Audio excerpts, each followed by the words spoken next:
should be live. Okay, perfect. Let me just double check the audio on stream. I have so many fucking windows open, Jesus Christ. How many windows do you have? Or how many monitors do you have? 2. I've been thinking about getting a third, but I don't want to fall for the meme. Because like there's this whole thing of like, oh, the more monitors you get, the less productive you become, and I feel like that might actually end up being the case instead of actually being useful. There's this whole thing of like, oh, the more monitors Well, I mean, I don't know. For me, I always find that like three monitors is like the perfect sweet spot. Do you have them set up in like the left, center, right? Yeah, I mean that's the ideal. Like when I was working, when I was working at the office, I had 3, and like I find like for coding, it's like one for the browser, one for your editor, and then one to like look and preview on the side. And so like you can set up absolutely everything on 3 models. To Salty's here to play censorship. You can like you can get it to the point where like the most wasteful thing I find is like switching windows and having to search for stuff, and like the important part is just having enough space so you can lay it out everything and like not have to like search and look and change windows. Gotcha. Yeah, I typically like I have all my work in front of me, and then on the right just everything else. Like if I have to open up Spotify, Netflix, or what have you, it's really good for like photo editing because then I can like pull up the before and after.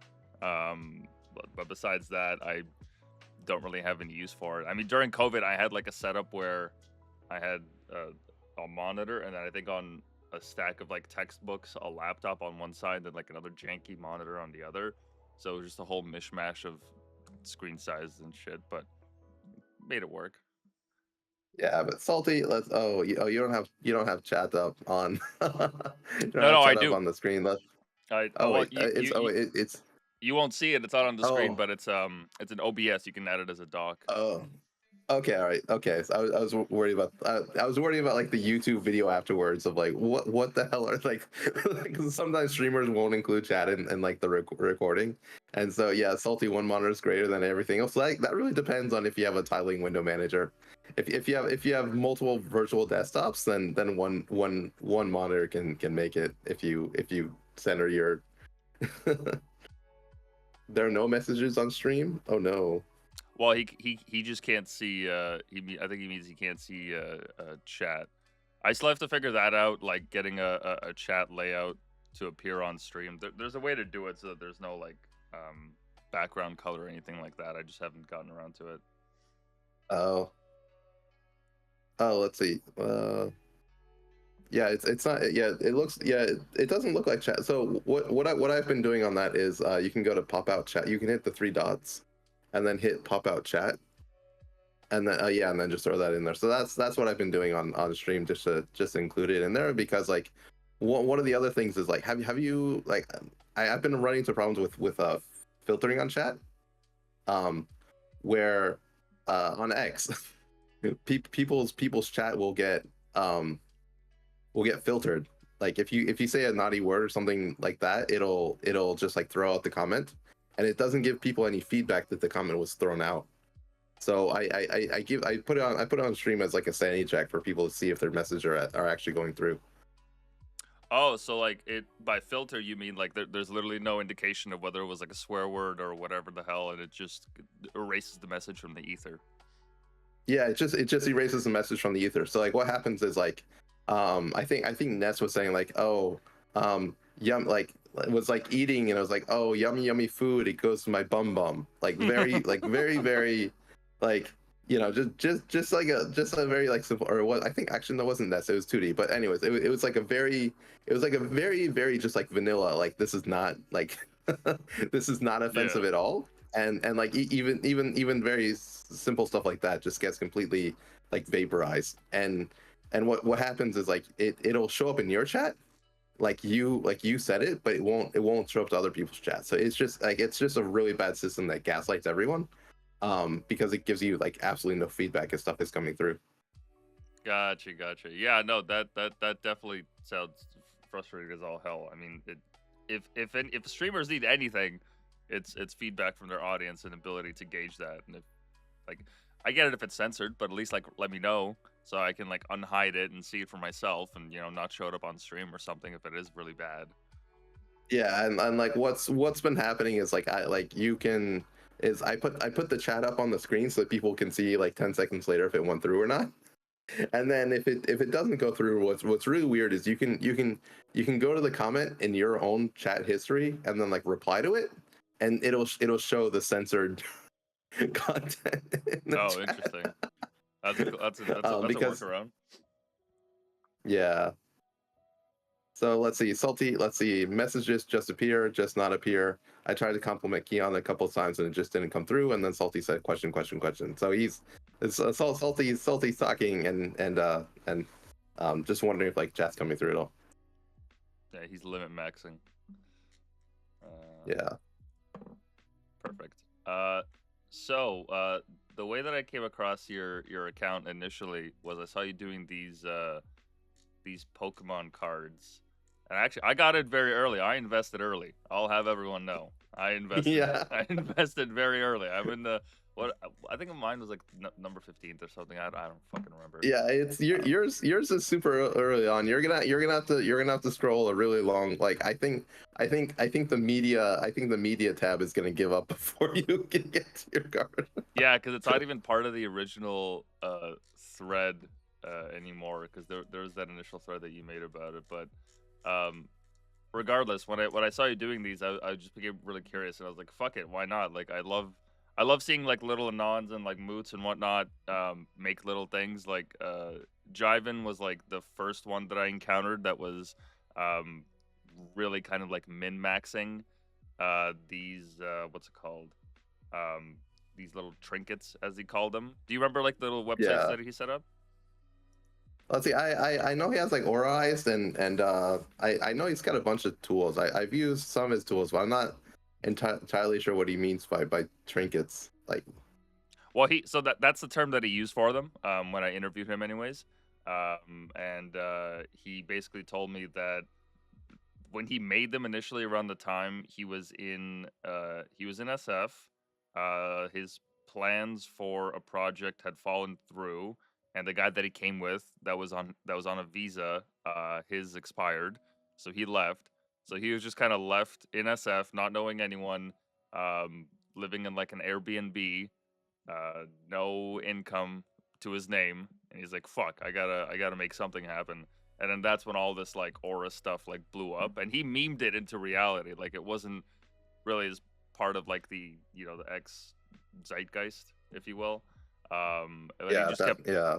He just kept pressing it and pressing it and pressing it, and then eventually he was like, "Fuck it, I'll make a site." And I saw him making all these like reply placers. Remember that whole era? I'm actually pretty new to the scene on here on the T-part scene. So in terms of that era, cool, intimidating, approachable. Yeah, I think that was like right when I was September. Yeah, that's before I was in tryhard mode. Gotcha. Yeah, so there's like just a bunch of these like rolling around. Everyone is like, "Oh, reply to this, and I'll put you on here." And there's a lot of frustration because it's like, "Oh my fucking god, I have to sort through all these goddamn stupid fucking replies and get all the stupid fucking profile pictures and organize it." Like, because this is like, you just have to do it on vibes alone. So it's like there's no like clear way to actually go about it. It's just how you feel about the person. I mean, something like this, you could just put people wherever the fuck. It doesn't really matter. Like, I don't even know what the fuck this is. This is from One Piece. Oh, that's what that is. Yeah, but it's just like complete another engagement bait of reply and then try to get 400 replies, and then you just have to sit through the pain after that point. Going through downloading. And the most frustrating part for me is like the most frustrating part for me on those is like on X, I wish you could just copy the rounded profile picture. Okay, like, I was gonna ask, how does everyone get the rounded? Because they're all square. They're all square for me. Yeah, so what I do is for me on GIMP is I just do a copy of the picture, and then I do a circle select and then invert the select, and then and then delete the corners. So I mean, that's like five. Like I've gotten to the point where I remember the keyboard shortcuts to do that. So it's like 5 seconds to do it. Yeah, that's what I've had to do. Because I wasn't smart enough to use GIMP, which like I should have done in the first place. I've been using Photoshop, and for whatever reason, I've been having, I guess, like RAM issues with it, memory issues with it, or whatever the fuck. And it just lags like a motherfucker. And I'm just sitting there, and I'm like, dude, this is like a 300 kilobyte PNG file. Like, relax. We're not like, there's no layers. It's just let me cut out a circle. Yeah. Fuck.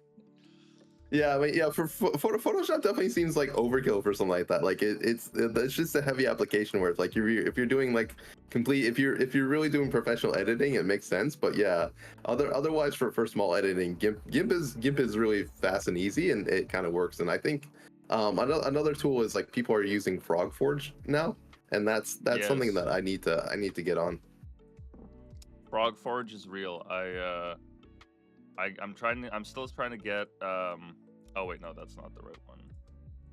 What is the it's on rarepepes.net. They'll also have the link there.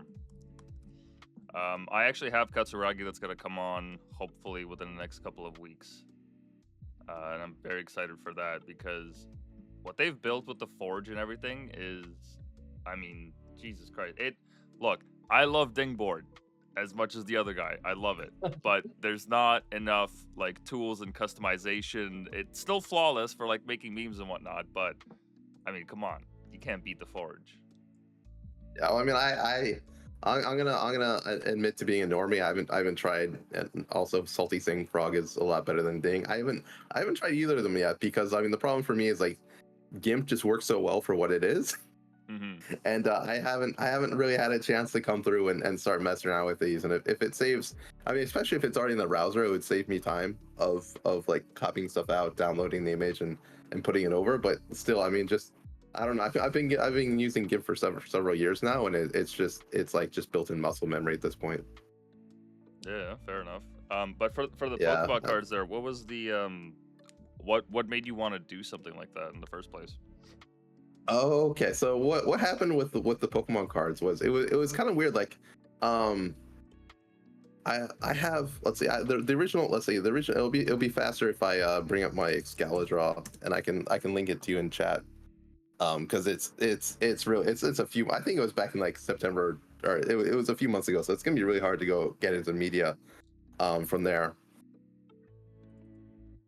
But let's see, what's the best place to send this to you? Let me share this and embed link, share scene. Let me wait, share scene enabled, and then I have to make sure that everyone can view. A view is already enabled. Okay, and then copy that, and then I'll send it to you in Discord. I guess is that the wait, no, Discord's not going to come up. Discord. Where or I'll put it in text general channel. Sure. And it's untitled scene.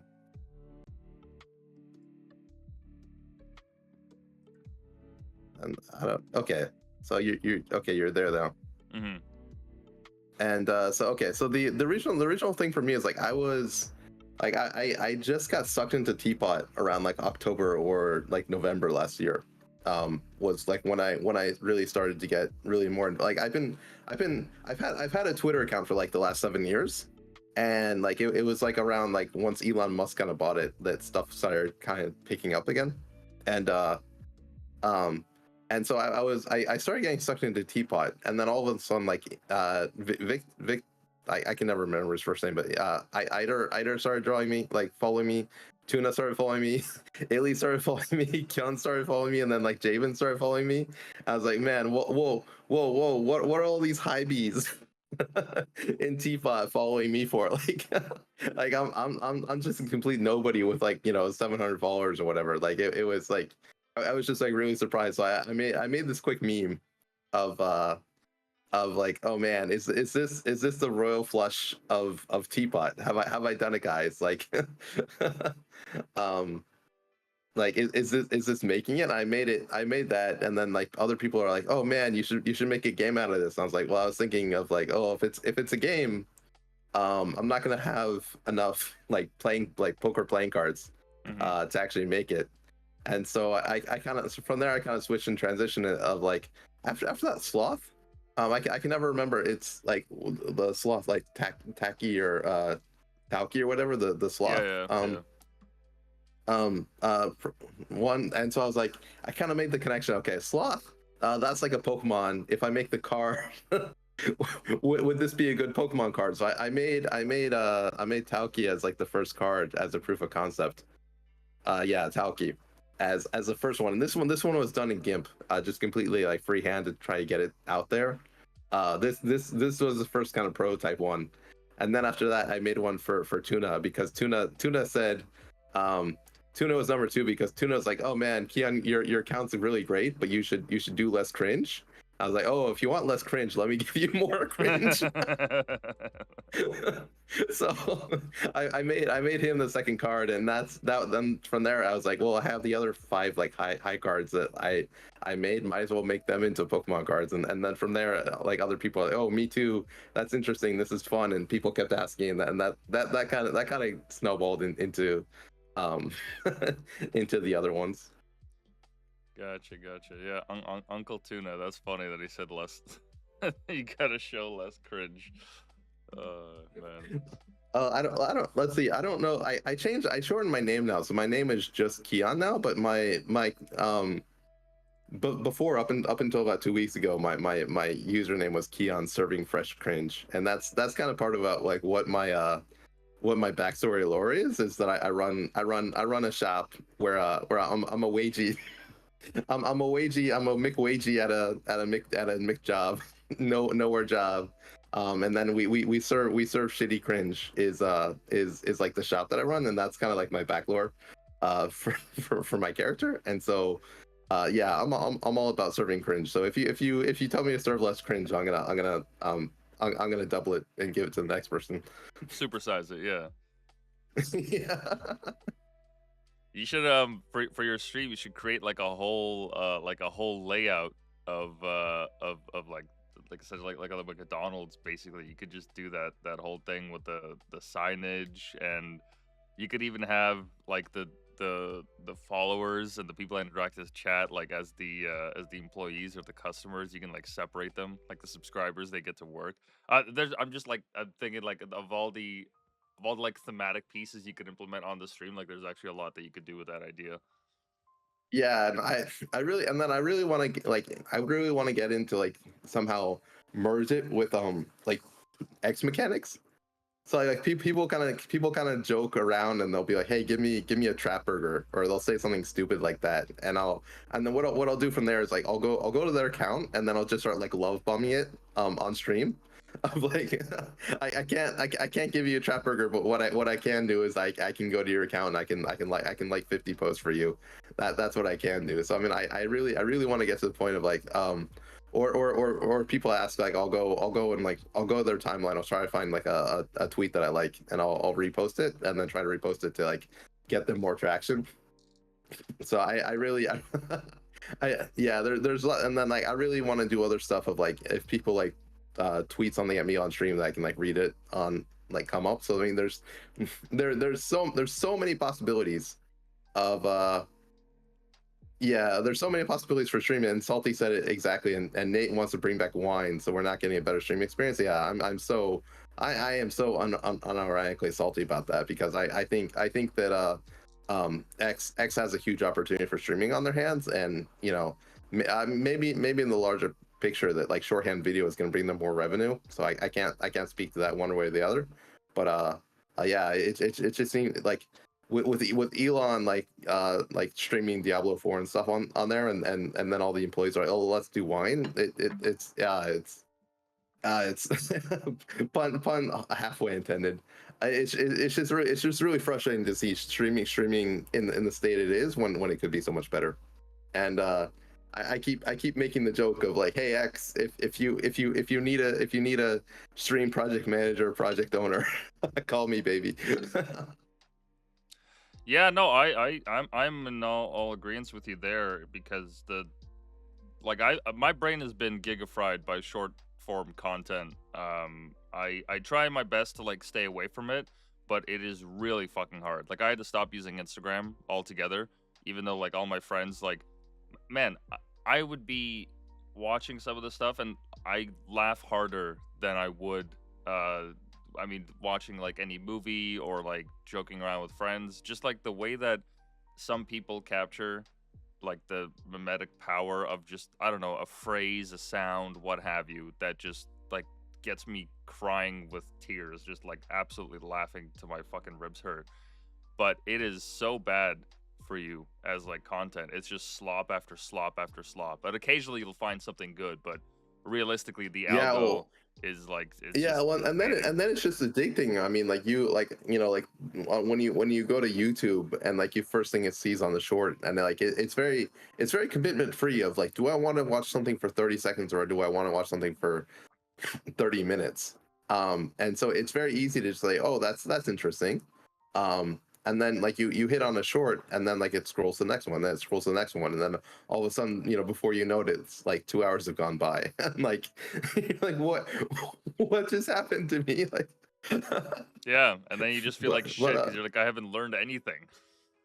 yeah, well, I think overall I think it's really good for discovery though, because it's like, Hmm. you don't like, for me, like I've discovered a lot of channels, or like to sit down, like for a lot of tech channels of um like I watch a lot of like mod channels of like people making like Game Boys with like updated screens and stuff like that, or updated controls or different cases. Hmm. And so you're sitting there for 30 minutes, but I mean you can get the same amount of information in those 30 minutes in like a 1 minute, really really narrowed down thing of like, oh, if you want to see the full mod, click here. So I think it's good for discovery, because you can get more breadth of what a lot of people are doing in a short amount of time, rather than committing to a smaller number of creators. And it's just a unfortunate reality that we live in right now, that there's like so much information, so much stuff that people are putting out there, that like you only have it's you have less and less time to allocate to any given person, kind of thing.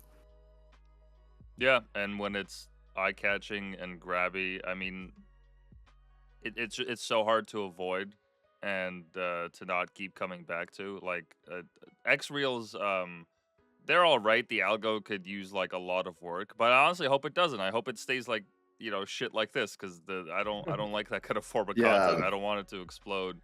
Um, so I really hope that the X team, that they do end up focusing on more like long form stuff, because that's what, I mean, that's what the platform is has kind of set itself up for, in terms of being a utility. Like nowhere else, like nobody's reading a fucking 2 page long Facebook post, but I'll give an X article a read. yeah. Well, I mean, yeah, and I think to their credit that they've definitely done that. I mean, X like fundamentally is about discovery, and so I mean, you can start small, like you can start small, just like reading a normal post, or someone posts a picture, or someone posts a video. Like you have, like with X, you're kind of in control about like how little or how much you actually invest in any given time, any given time for content for a creator. And I really, and you do like you read the articles, or someone will post like a 30-minute video of like, I think was it OMG, O'Keefe Oh Media yeah, Group. yeah, yeah. Yeah, he'll post his stuff. I mean, so you can sit down and watch 20 minutes for that. um so it's you're really in control of like, if you like people, you can sit there and watch it for longer. If not, you can you can move on. But yeah, they've done a great job of doing that. And if they add more tools for stream, I mean, streaming, I'm definitely have a bias for, because I want it for myself. But I think there's an opportunity there. But then like also the ability to like pin long form media or short form media to your profile. Like I would love to just have people have like back episodes of stuff, like just print to my profile of like, hey, here, like instead of like uploading to YouTube, I would just be like over the moon of like making 10-minute videos and having them pinned to my account. Yeah, that's the other problem that I've encountered also, is that once you start publishing enough media, it's very difficult, especially if it's like a mix between written and video format, to have it all organized in one place on your page. Like for me, I would just use the highlights. Like that's really the only place that I could put it in. or Yeah. like pinning them to my profile. But besides that, like I really have to use like alternate means to organize that. Like instead, I set up one of those like what's it called? Like Yeah, link one of those services. like social media things of like, yeah, here's the directory of where you can find me kind of thing. Yeah. So like I had to set it all up for like my writing, my podcast, and all the videos and everything. But I'd much prefer to have it all on X. Yeah, I mean the everything platform, and I think let's see, Cryptic is asking in chat like, what if Elon buys TikTok? And I think both of us are kind of in agreement that we don't want X to pursue short form media. Um, as just a side note for that, but yeah, yeah. I mean, I think what I kind of almost predict happening is like I think X is going to be so big that I can imagine like X splintering out into like smaller sub clients, kind of like instead of group chats and messages. Like I would almost just like rather have like a Discord client type thing for my direct messages and group chats, like in a completely separate window, like separate from browsing X itself. And I could definitely see of like X just being like this one huge database for different stuff, and then like you have different clients. Like you have one client for shorts, one client for like long-term movies, one client for like watching streams, and then X just becomes like this huge database where it's almost like, you know, where it's just like it's for discovering and managing accounts, and then everything is managed under that one account or one identity. Do you mean how like how Facebook has like the main Facebook app and then they have like a messenger app, like kind of like that? Yeah, kind of like that, except I haven't used Facebook in like 20 years. So So not like that at all, actually. I don't know. I deleted my Facebook in like 2015, 2016. So yeah, I haven't touched Facebook in a long ass time. It's been dead to me for a while.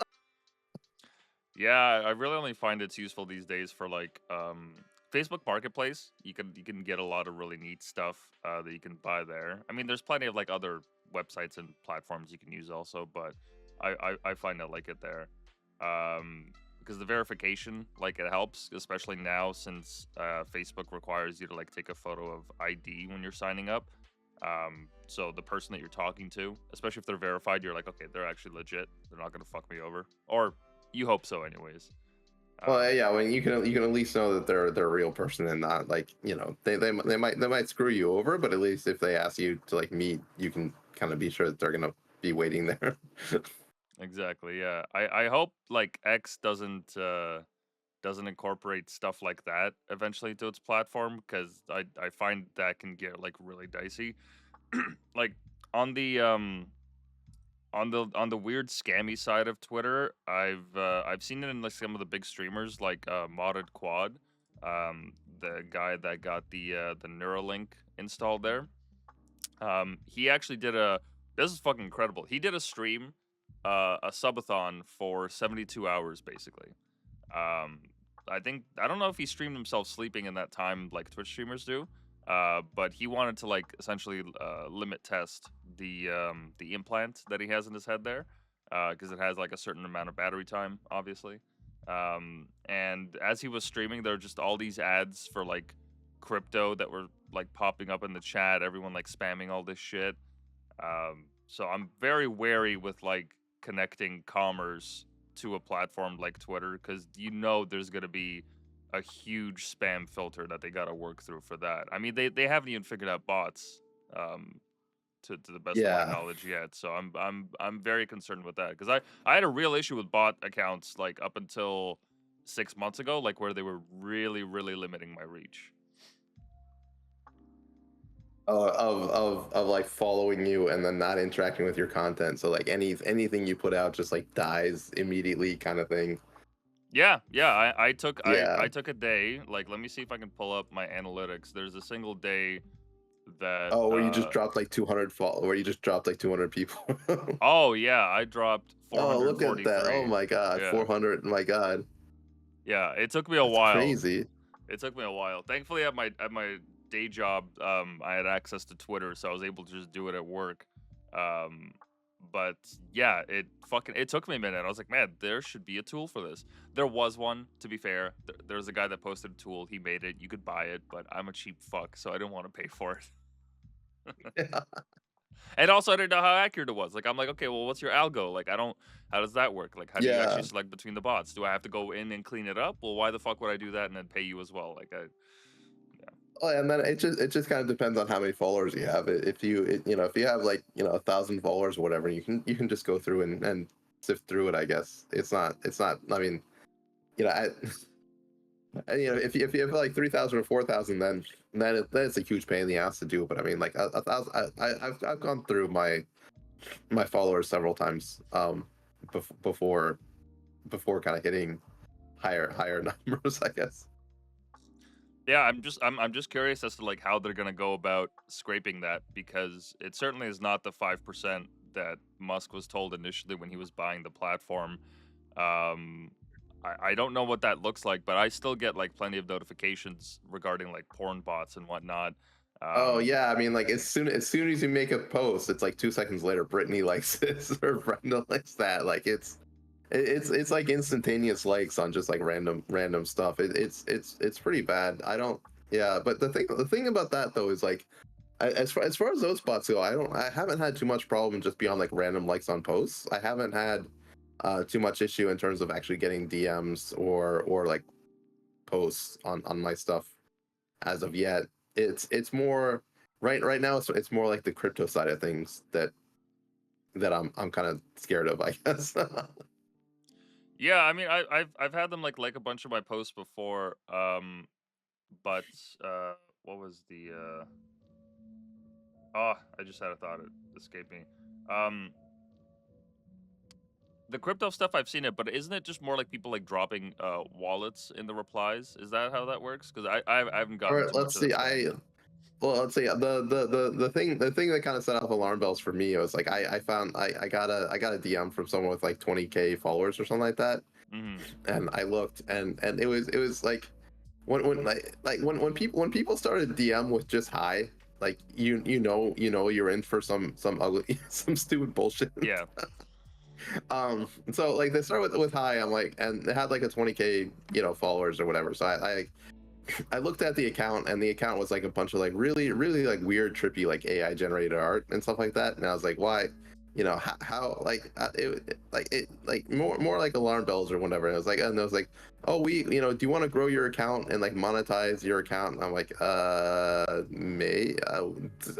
don't know, like what do you, I'm not gonna say anything until you say what you're gonna, what are you trying to sell me? Hmm. And it's like, oh, Hmm. we have a bunch of creators, and it's like, okay, more ambiguous shit, get to it, get to the point. And they're like, do you want to start a meme coin? And I'm like, no, no meme coin, like instant. Like No. um so yeah, the thing about like the meme coins and like the crypto part of it is like, it's like not bots, it's like just actually it's people doing it, which is I think the scary part to me of like, there's Tetsuo coin that which it looks like went out pretty well, but I mean like for like 99% of the meme coins, like you're like I just don't get it.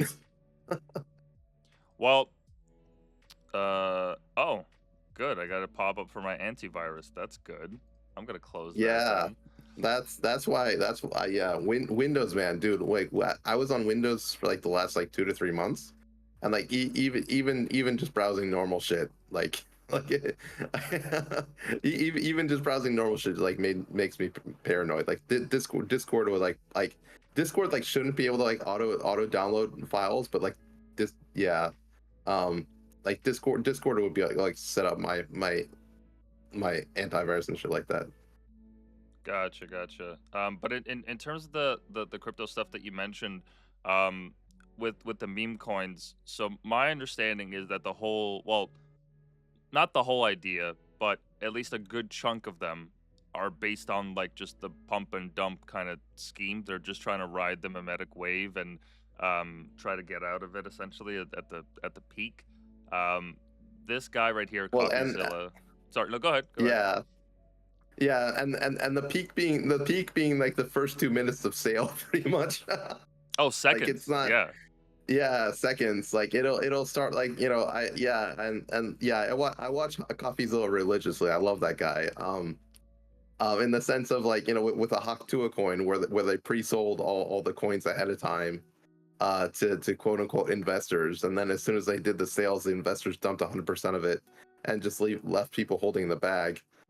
So I mean, like, yeah, it's like with me, like meme coins doesn't make any sense in the sense of like big Bitcoin and Ethereum and like all the larger ones. Like you really need to have like a philosophy around like what your um what your coin is actually doing, like what value you're actually bringing with coins of like like Bitcoin was all about like we don't want to have like fractional reserve lending, like try to end the Fed and stuff like that. Like there's an actual thing of like, hey, we're we have grievances with how money is created and how money is handled right now, and that's what crypto is all about. And so we have a philosophy of like this is how money should be. And with meme coins, like I don't have that. Like with meme coins, it's just like, okay, well let's try to ride the wave. Let's just try to pump something out. Let's try to make a few $1,000, a few $1,000,000 from it. Like there isn't any kind of philosophy of like, I am unhappy with the monetary system, and this is what I would do better with it. Yeah, and there is certainly something to be said there in regards to the value of crypto, because especially like I mean, living in Canada these days, I'm pretty fucking fed up with how my government is handling our currency. The only good thing is that I also work for an American company, so I can exchange real money for my fake fucking maple syrup cash. Um, the Canuck dollars that are worth like half. And that's nice and all, but the majority of people here, they work in independent businesses. I think they make like, or small businesses rather, they make up 70% worth of our economy.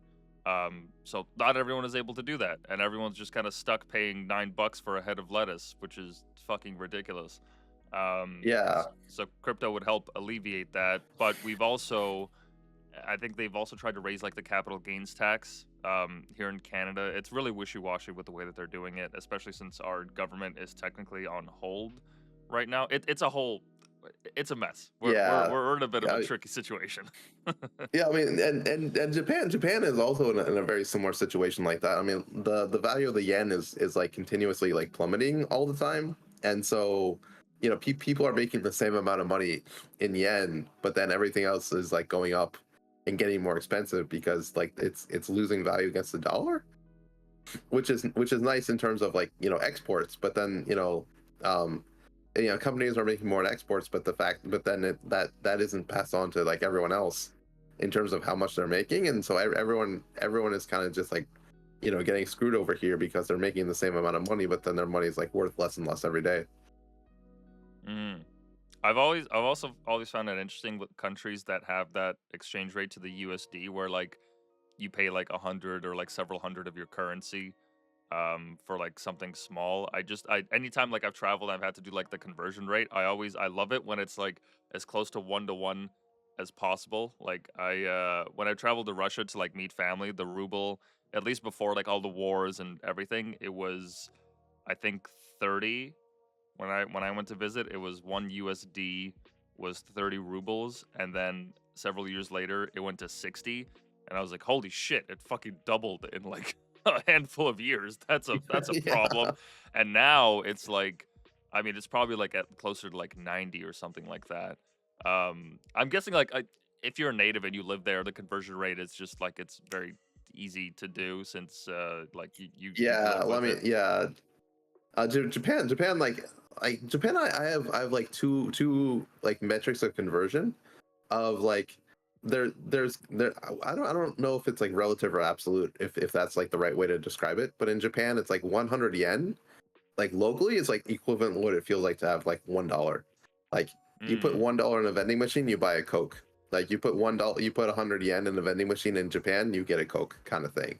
Um, so it's kind of like 1 to 1 in terms of like relative value. So you can you can kind of talk about like, oh, I make 20K in Japan like relative terms. Um, versus like I make 20K USD, which would be more like 30K relative terms. So like um there's like the money, there's like the money relative to its like, you know, to like the domestic supply and demand, and then also the money relative to like the USD supply and demand kind of thing. And yeah, and oh man, like China, well, going to China messes me up so much because it's like $1 is like 7 of the currency. and and it's just like that's such a messed up number to try and like work with in trying to like trying to figure things out. And so I in China, I just let my wife handle it. I don't even try to I don't even try to estimate the value of how much stuff is in China. Yeah, fair enough. I've wanted to go, but these days I'm not so sure it would be a good idea. I mean, I still have like my Russian passport, so I feel like, you know, they'd be like, all right, well, he's halfway in. He kind of gets the program, even though he's Canadian. But we did have that like hostage crisis that only got resolved like in the last 4 years or so. So I don't know. I don't feel too comfortable about visiting that part of the world yet. I don't know. Maybe I'm just being paranoid, but it's just like No, no, I don't want to you're be, not. I don't want to be a pawn. I No, don't want to you. be a pawn in some like geopolitical bullshit, you know? Oh man, I almost got there, but um, yeah, I mean, like when I went. Let's see, I've been to China. I think last Christmas and over the last year, and then like the U.S. State Department has like travel advisory warnings to China, like because they're super salty after Trump, like Trump got all the U.S. companies outside of China. He told all the countries to like get out of China, and so like Hmm. you know all the U.S. companies just like picked up and left, which means the only Americans left in China were the spies. Pretty much is what Yeah. is what they thought, and so the State Department said like you know it's not a good idea to travel to China right now, and so like I saw that and like we went to Christmas and then we went back over the summer. And I was just like shitting my pants the entire time of like when going through immigration and like doing that, and but it worked out. Yeah, I'm not in any Chinese prison or any like Chinese stuff. So like I can't say it as long like but for me because it's visiting family, like it Hmm. was, you know, wasn't that suspicious. But you know, if you're just traveling on your own for no reason, like you know, I think they might like probably tell you or something. Yeah, maybe. But getting back to the crypto stuff that we were talking about, one of the things that I like about it is that it makes it so that borders regarding like dealing with finances are essentially erased, because even setting up payment for me to get paid in USD was a pain in the ass. Like, and I was genuinely surprised at how difficult it was to find like the best like low effort method of not getting screwed over on like exchange rates and whatnot, because there's different ways of like transferring money between bank accounts, and there's like also the currency exchange and who has the best rates and so on and so forth. I eventually found a workaround with an app called Wise. It's been used by a lot of foreign exchange students here in Canada that come in, and especially from India, that get paid and they just want to maximize the amount that they get off. Because PayPal like charges massive fee, not massive fees, but the more that you get paid, the more that they take off. Like off of like $1,000 of a transfer, I think it's like $50 or something like that. And I was Yeah, like, yeah, it's crazy. like, it's like, fuck that. I'm not fucking getting my money scraped just like that. Like, what are you doing? Fuck you, man. You guys are just setting up a link. What the fuck? Um, Yeah. so eventually I found a workaround. But even as like as a country that's like we share a fucking border. Our Yeah. like exports are and imports are chiefly but like with the US. Like right now we're about to get in the middle of a trading war by the end of this week most likely, and the US might just slap everything on like 25% tariffs on us. So it like we're interconnected as interconnected can get. And even still, it was so difficult for me to find like an effortless way of doing that. And I even thought about like, okay, maybe like there's a way that I could exchange it to crypto. But the thing I don't like about the way it's set up in Canada is that now that crypto's gone mainstream, all the companies ask you to register like with your government ID and provide all these tax forms and whatnot. And I was like, man, that takes the entire spirit out of crypto. Like I don't want the government to know how much crypto I'm holding. What kind of fucking business is that of theirs? Like, I understand I gotta have a bank account and all that. Okay, fine, they can see that balance, but crypto's my shit. Like, fuck them. Why do they have to be involved in Yeah, it? And I haven't I yeah. haven't been able to sign up for a service without having to provide some ID yet. So I'm still like trying to get a workaround without having to go to the dark web, trying to figure that out. And if I have to do that, then I'll have to do that then. Yeah, but well, that's kind of 2 points. I think kind of 1 point in terms of like using crypto for like international like money exchange. That's from what I understand, that's like the underlying principle of XRP. Of they want to do like international transfer, where you like liquidate however much money you have in your home country, and then you send XRP over, and then it'll get someone can buy it in the destination country, and they're trying to pretty much like replace the Swift um system with like instantaneous like buy like sell in your own currency and then send it, and then like buying the native currency on the other side. And that's kind of like what XRP is all about. Okay. And is it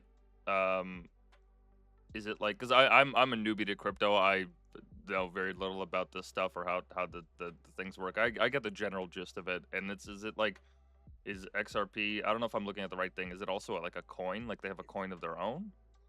Yeah, the XRP is the coin. So XRP, the coin itself, is you're looking at, it's worth 2.58 per coin, but it's not about the coin. The coin is basically just a liquidity evaluation of people effectively buy into the coin of like, okay, well, if XRP can replace Swift sometime, then the value of the coin itself will have utility, and that gives it value.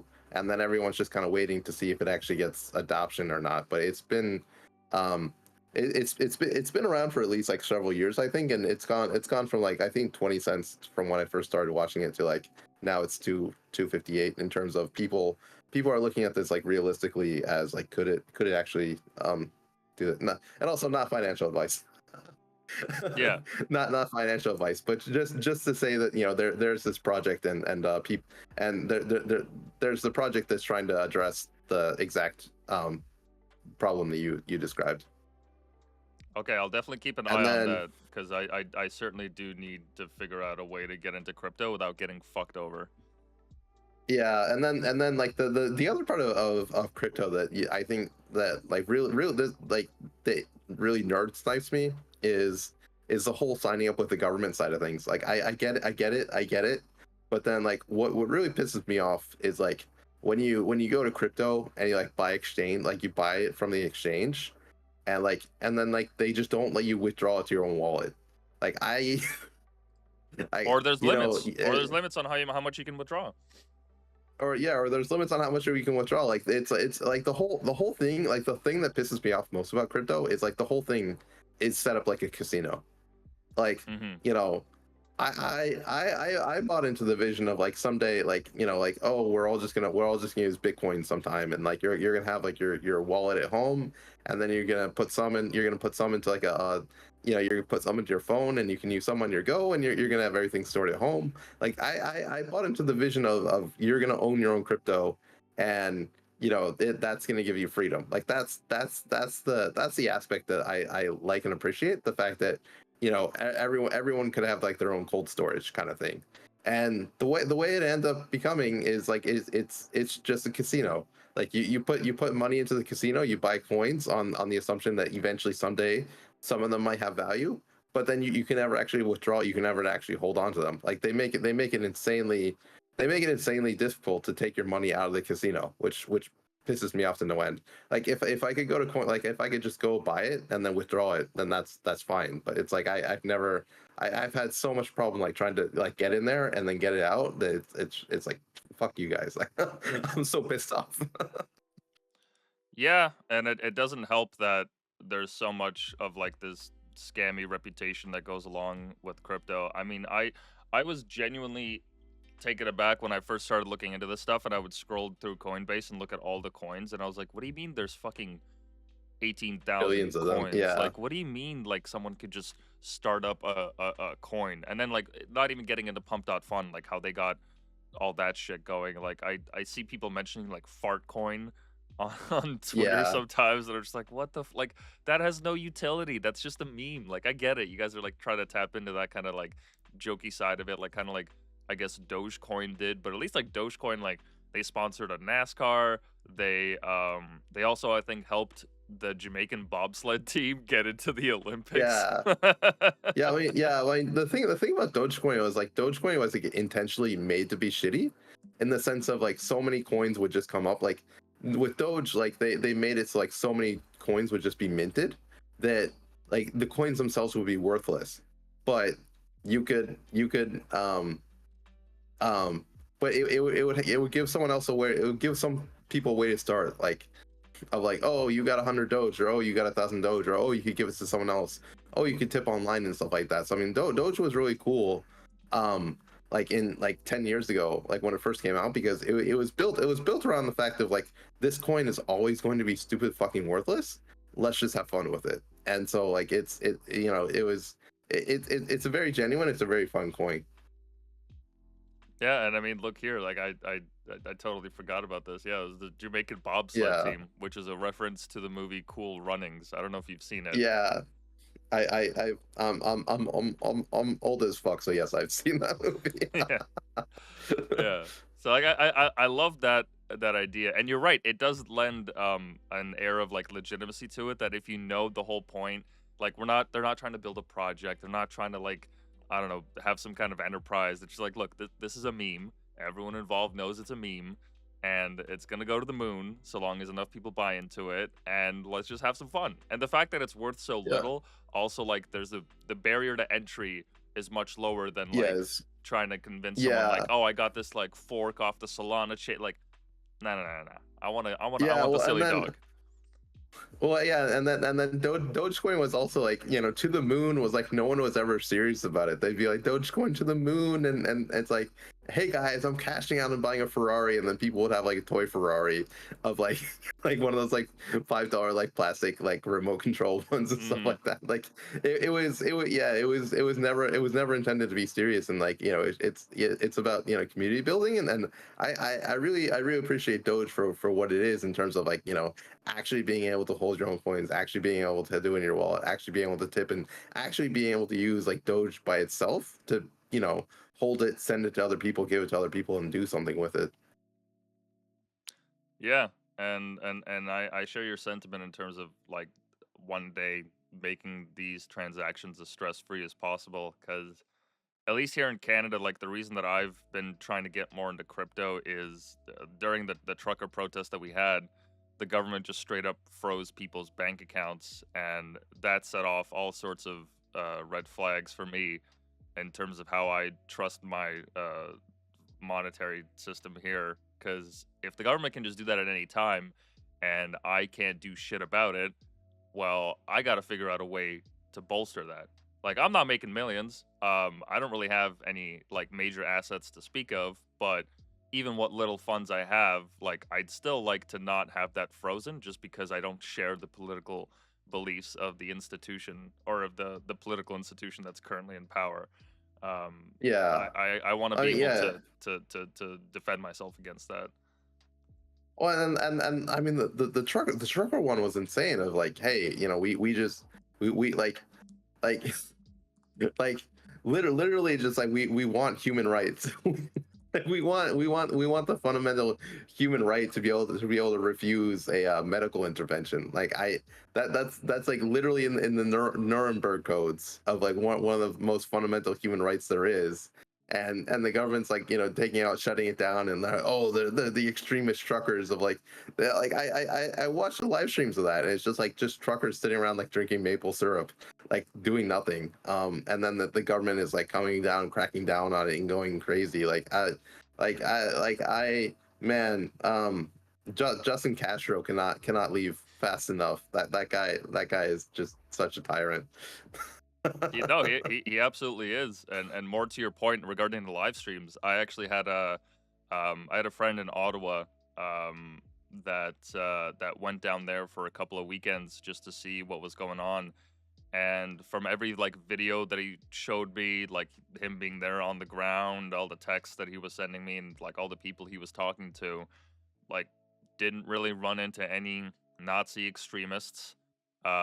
Most people were like family members with or without kids or just with friends, people from all backgrounds because Canada takes all sorts of people in, and it wasn't just like this stereotypical like Western Canada white conservative truckers. Like it was everybody from every single background, and it wasn't just the truckers. They obviously got the name for the movement behind that because the obviously like you had the trucks. Without them setting all this up, we wouldn't really have been able to have this kind of protest with just people, especially with all the honking and everything that they did.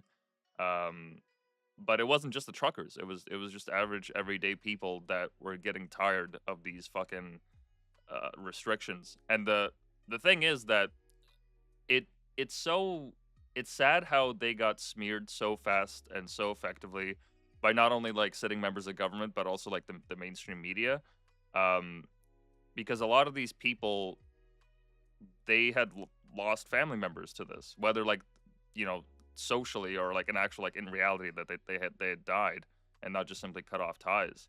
And it was just really sad to see the response from the government come down so hard on these people when, like, sorry, like we pay your wages. Like we make Yeah. it so that you guys could have these comfortable jobs and you just, write emails or speeches or whatever the fuck. Meanwhile, the rest of us are working our 9 to 5s, busting our asses off, and you guys are screwing us over like this. Like it didn't make a lot of sense. It was really sad to see the response from it. A lot of the like there's a lot I of mean like really that. good conspiratorial talk too. Like one of the members of parliament got up and said, "Oh, a lot of people are saying honk honk and HH stands for Heil Hitler." Like trying to make that Yeah. connection, and it's like, what the fuck are you talking about, man?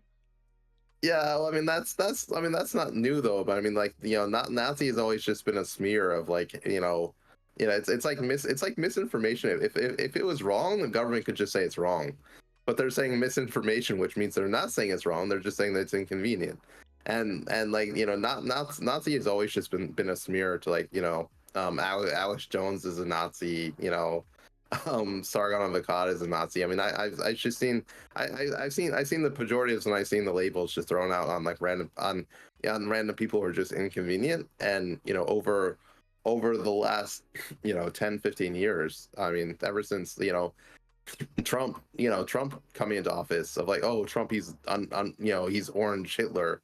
I mean it's just been, I mean it's just been nonstop of like the establishment trying to just protect itself by using pejorative. And what I find sad is mostly just people take that just like completely non-critically, of like, yeah, I mean there's still people like completely deranged today of like, oh, Trump is orange Hitler, like Trump, like we're gonna go into World War III. Like people just take it non-critically, and like, oh, that guy's a Nazi. Okay, okay, all right, I see it. And so like that's the kind of pathetic part of like, and like the trucker the trucker protest in Canada should have made that painfully obvious, where you're looking at the live streams and like you're literally looking at a wider range of like leftist, center left people, like Mm-hmm.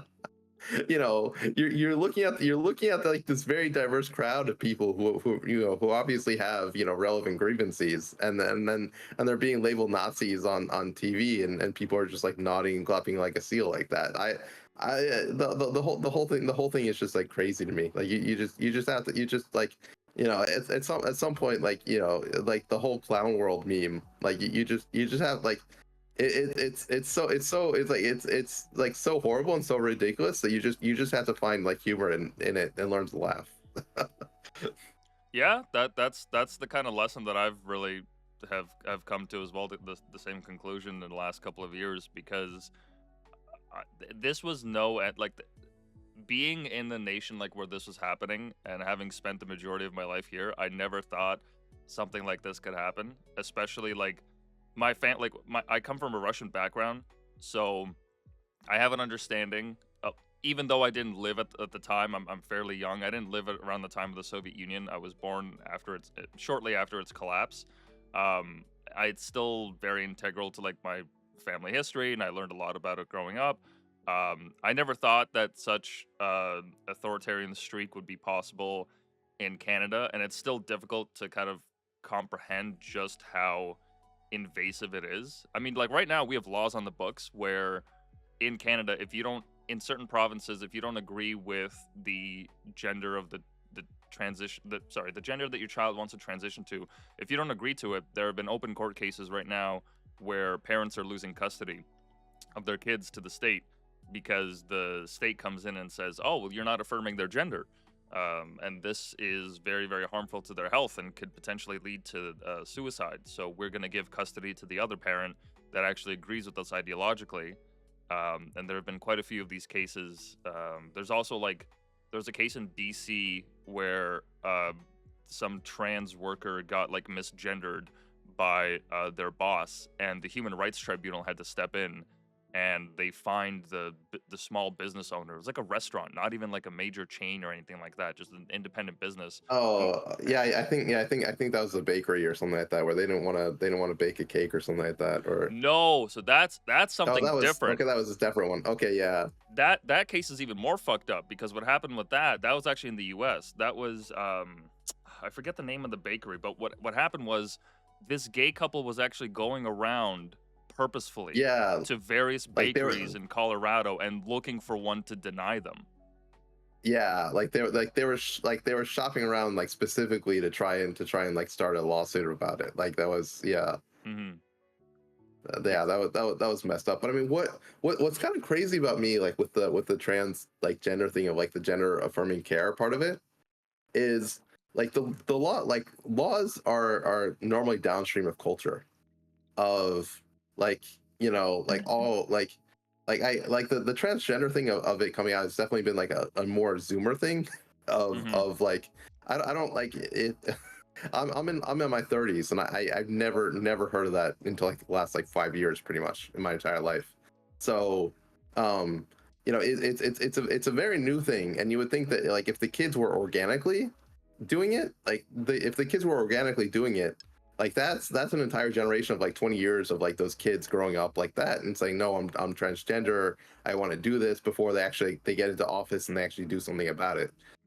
But what's weird about the transgender thing is like before anyone in culture even knew about it, like there's already laws on the books in a bunch of um in a bunch of different states of like people like before, but like before you, like it's like back as far as 2012 that a lot of those like laws were made.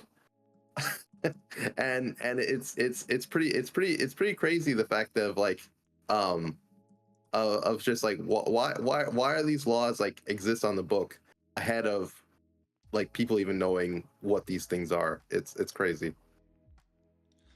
Yeah, it's a real unfortunate craze that in all honesty, like look, I'm not a psychologist, I'm not a doctor, I'm not trained in any of that, but I can see a ruse, or I can detect a ruse when I see one, or at least I like to think so anyways. And a lot of this stuff, it does not seem genuine, or if it is, it's very concerning with the amount of kids that are looking to transition or to embrace all these different identities. Because, I mean, look, at the end of the day, if you really buy into this kind of like gender ideology stuff, and you do end up going like through a transition or supporting someone through it, like that's not a clean break. There is a very good chance that that can go sideways, like depending on what kind of medication you're on or what have you, or like the amount of people that are now stuck having grown up like through the transition phase, and they're like, oh, this is actually not who I want to be at all, and now they're an adult and their hormones have been like irrevocably changed. Their biological makeup has been altered to the point where like they can't go back, they can't get those years back, they can't just go through puberty again, and all those people are getting left by the wayside for the sake of like what, so that some politicians or people can come out and like virtue signal how, how accepting they are of all these groups. It's like, is that really like, do we really want to Well, sacrifice I an mean, entire generation of kids for that? That doesn't really seem apt. I think it kind of comes down to profit though, because in America, it was actually written into Obamacare that the state would cover gender transitions. Mm. So hospitals are actually like super incentivized to actually do those transitions, because it was written to law that it's like that it would come the government would pay for it. So it's pretty much like the government writing a check to private institutions to give them incentive to do that. So like there I think there was man, I don't want to say without providing receipts, but like I can't remember who it was, but there was like an undercover there was like a doctor at some hospital that was like, oh yeah, and these gender transition surgeries are like really are like really profitable for us. And so that kind of got leaked, and they had to like walk it back and kind of do stuff like that. So unfortunately, I don't know, I can't remember the receipts for it. But then the other part of that is once people do transition, they have to keep taking hormones indefinitely. So it's like Mm. it's like they have to take like 20 different kinds of pills, and they have to keep coming back after it. So it's really like it's really predatory in the sense of like the people that they're doing it to are a lot of times are minors and don't understand like the surgeries. Like there's I've seen testimonies of people like, how was I able to like transition? Why was I able to do this? Like I wasn't 18 at the time. I didn't know what was going on. Like I didn't know how this would affect me. Like and then the parents are also badgered and to do it too as well. And so yeah, I mean it's like a huge racket. And then like the chances of the surgery going bad are something like 50% or higher, of like hair growing inside the urethra and other Mm. like really terrible things, where it's not a clean break of like um of like I like to be like specifically gross, of like anal fluid will like leak into it, into like the hole that they make and Mm. stuff like that. So I mean, it's not like it's like very few of like the surgeries actually go well, because it's not like a consistent thing. And so it really, from my perspective, it really seems to be predatory, of like they set this up, you can't question it, you can't ask about science, you can't ask for receipts. You can't get in the way of their profits, pretty much. Like they set that up to do it like that. Yeah, and it certainly is profitable. I mean, if we're gonna go by what Business Insider says, it says here that at least in Philadelphia, their Center for Transgender Surgery estimates that bottom surgery costs about 25K from male to female, and about the same for female to male, and then for like breast augmentations, another 9,000. For a bilateral mastectomy, oh, that's a breast removal. Another 10K. Facial feminization, which I would assume is just plastic surgery, at 70K. So yeah, I don't think this stuff costs this much just because somebody threw some numbers on a wall. There's definitely a profit motive that's incentivized here. Because I did see another article, at least AP News. To be honest though, AP, I did hear that apparently they're kind of CIA adjacent as a news source, apparently, or at least they used to be back in the '60s. So I don't know what their state is now. But Yeah, I AP mean, News, that it wouldn't surprise me. yeah, yeah, it wouldn't surprise me either. But yeah, it says here that they nearly tripled the amount of surgeries before the pandemic dip, which, Yeah, I mean, my God, it's like we're yeah. So sacrificing an entire generation of kids for this. yeah, I mean, and then it's hard, because it's like in a lot of states, like they made laws where if you don't do the gender affirming cares, they're gonna take custody and then do it anyways. So like I I'm kind of out of my element here, but I have been tracking, and I do have lots of, unfortunately, lots of bookmarks about this. If I really need to provide receipts, I could provide receipts. But I think the person that's been on this the most is Matt Walsh. Hmm. Um oh and who's the center with the eye patch? Oh, Um I know who it is. The guy from Texas. I forget his name, but yes, I know exactly who you're talking about. Dan Crenshaw. Yeah, Dan, Crenshaw. I have this awesome Dan Crenshaw. As much as I disagree with him, he has this amazing banger with he has this amazing banger in a hearing where this like doctor comes up to him with like the standards of care. The clip is only like 90 seconds long. Where he brings it up like they're asking about like the standards of care, with with respect to like transgender and stuff like that. And Dan Crenshaw is like, what studies went into the standards of care? And the doctor just responds, "Oh, it's the standards of care." And he's like, "No, no, no, no, no. I have like 20 or 30 different studies that said, this is all bad.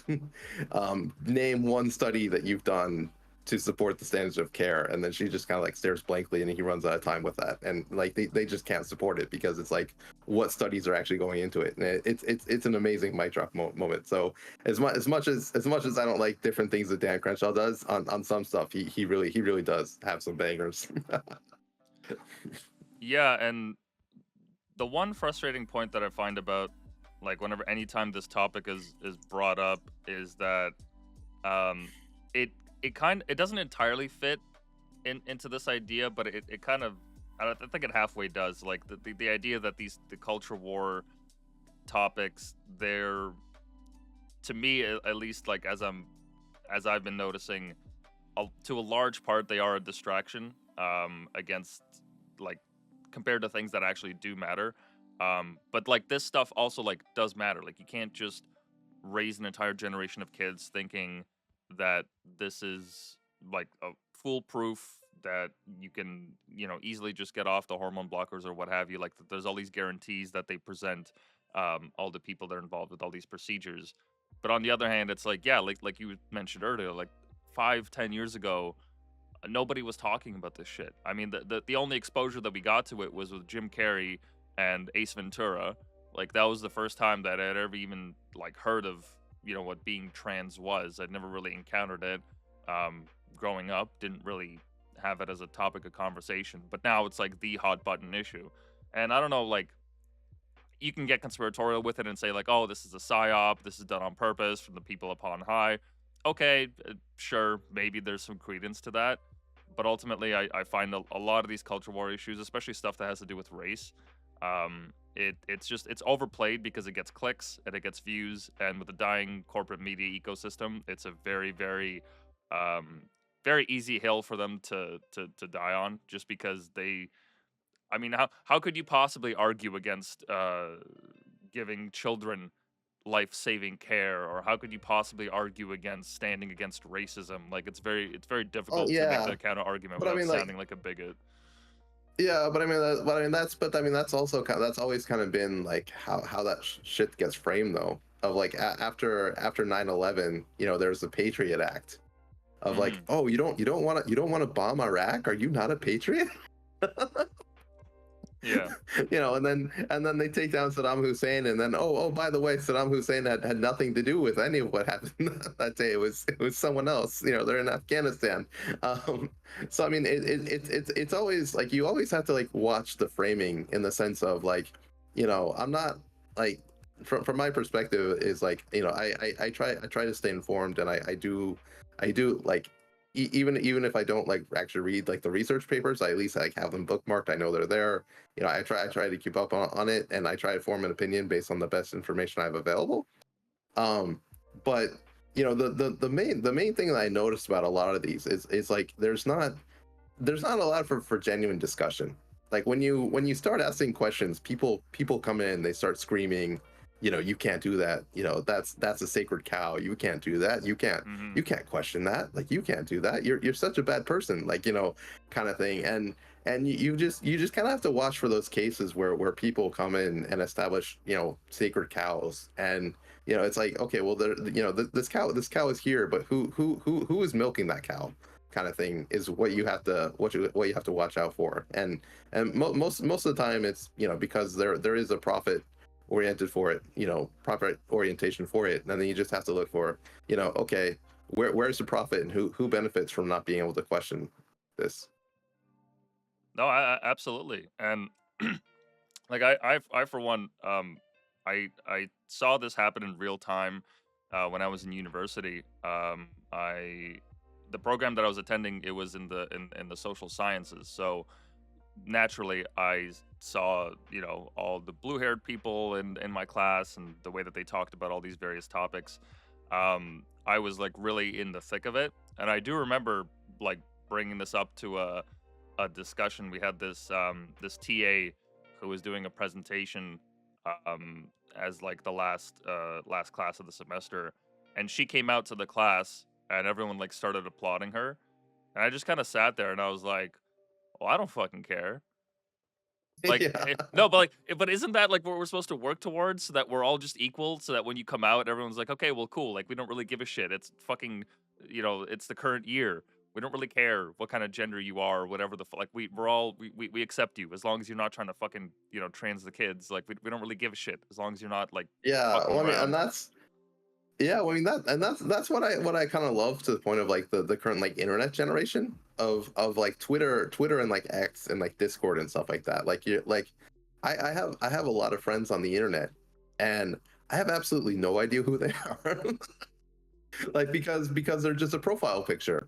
Hmm. And you know, I like it to the point of like, you know, I know this person from the profile picture. I interact with them, I like them, and I know absolutely nothing about, you know, who they are as a person. Like they could be like this like gay transgender, you know, dude living in like North Afghanistan. And you know, if they're your friend online, then they're your friend online, but you really don't have to support their, you know, in life, you know, personal decisions or not. You just look at, you know, the outcome of the stuff that they create, and you either like it or you don't, or you interact with them or you don't. And it's really like I think like the real life politics like really ruins it, in the sense of like, oh, you have to affirm me, or oh, you have to accept my existence, or stuff like that. It's really needy, and like the blue haired people just like scream too much and have daddy issues or something. Oh no, big time, big time. And in that same class that I had, um, actually, but before I get into that, the the democratization of identity on the internet, as you said, it works beautifully because it solves a lot of like these issues. Because now I can judge you on the merit of like what you put out. I don't really have to know like who you were 5 years ago, or like what your reputation is or what have you. I can just measure out, you know, your legitimacy based on the kind of stuff that you post or what you interact with. And that allows me to see, you know, a side of you that like, okay, sure, you can maybe tailor it or like fine tune it so that you appear a certain way. But you could really only bullshit for so long and get away with that. Eventually somebody will be able to find like a screenshot or something of you said like 10 years ago, and then that could turn into a whole thing. But I agree with you there that it really democratizes that kind of those kind of interactions. It removes the need for kind of validation in that regard, because you can just, you know, look at the landscape of what the person has posted and judge for yourself. Um, but back to that story for a second regarding the class. The TA, after having come out, she explained to us that there's this thing called the genderbread man, where the gender is of a person is based on like three different categories, at least three. And this is why is this in French? Why the fuck is this? Why is this in French? Maybe it's in what's Quebec or something like that. Maybe I guess, but yeah, it was basically like talking about like, oh, there's all these different gradations and all these various identities. And as we were like listening to the presentation, um, I was thinking like, okay, well, this actually poses a bit of a problem, because how is it that the LGBTQ movement can coalesce around shared grievances when you have all these different people talking about all these different identities? Because the class that I was in, it was a social movements class, so it was all about like protesting and learning like where these movements came from. Very U.S. centric, so we weren't really learning about stuff overseas. But in any case, after she had finished like talking about this, I tentatively raised my hand, my heart beating out of my chest. I was like, "Oh fuck, this is gonna start some shit. Like I know this is gonna set off some shit." Um, in a full classroom of people, and it's like the term's about to end, everyone just wants to fucking go home, and I was like, well, look, I'm paying for it, so yeah, I'm gonna fucking ask my stupid little question.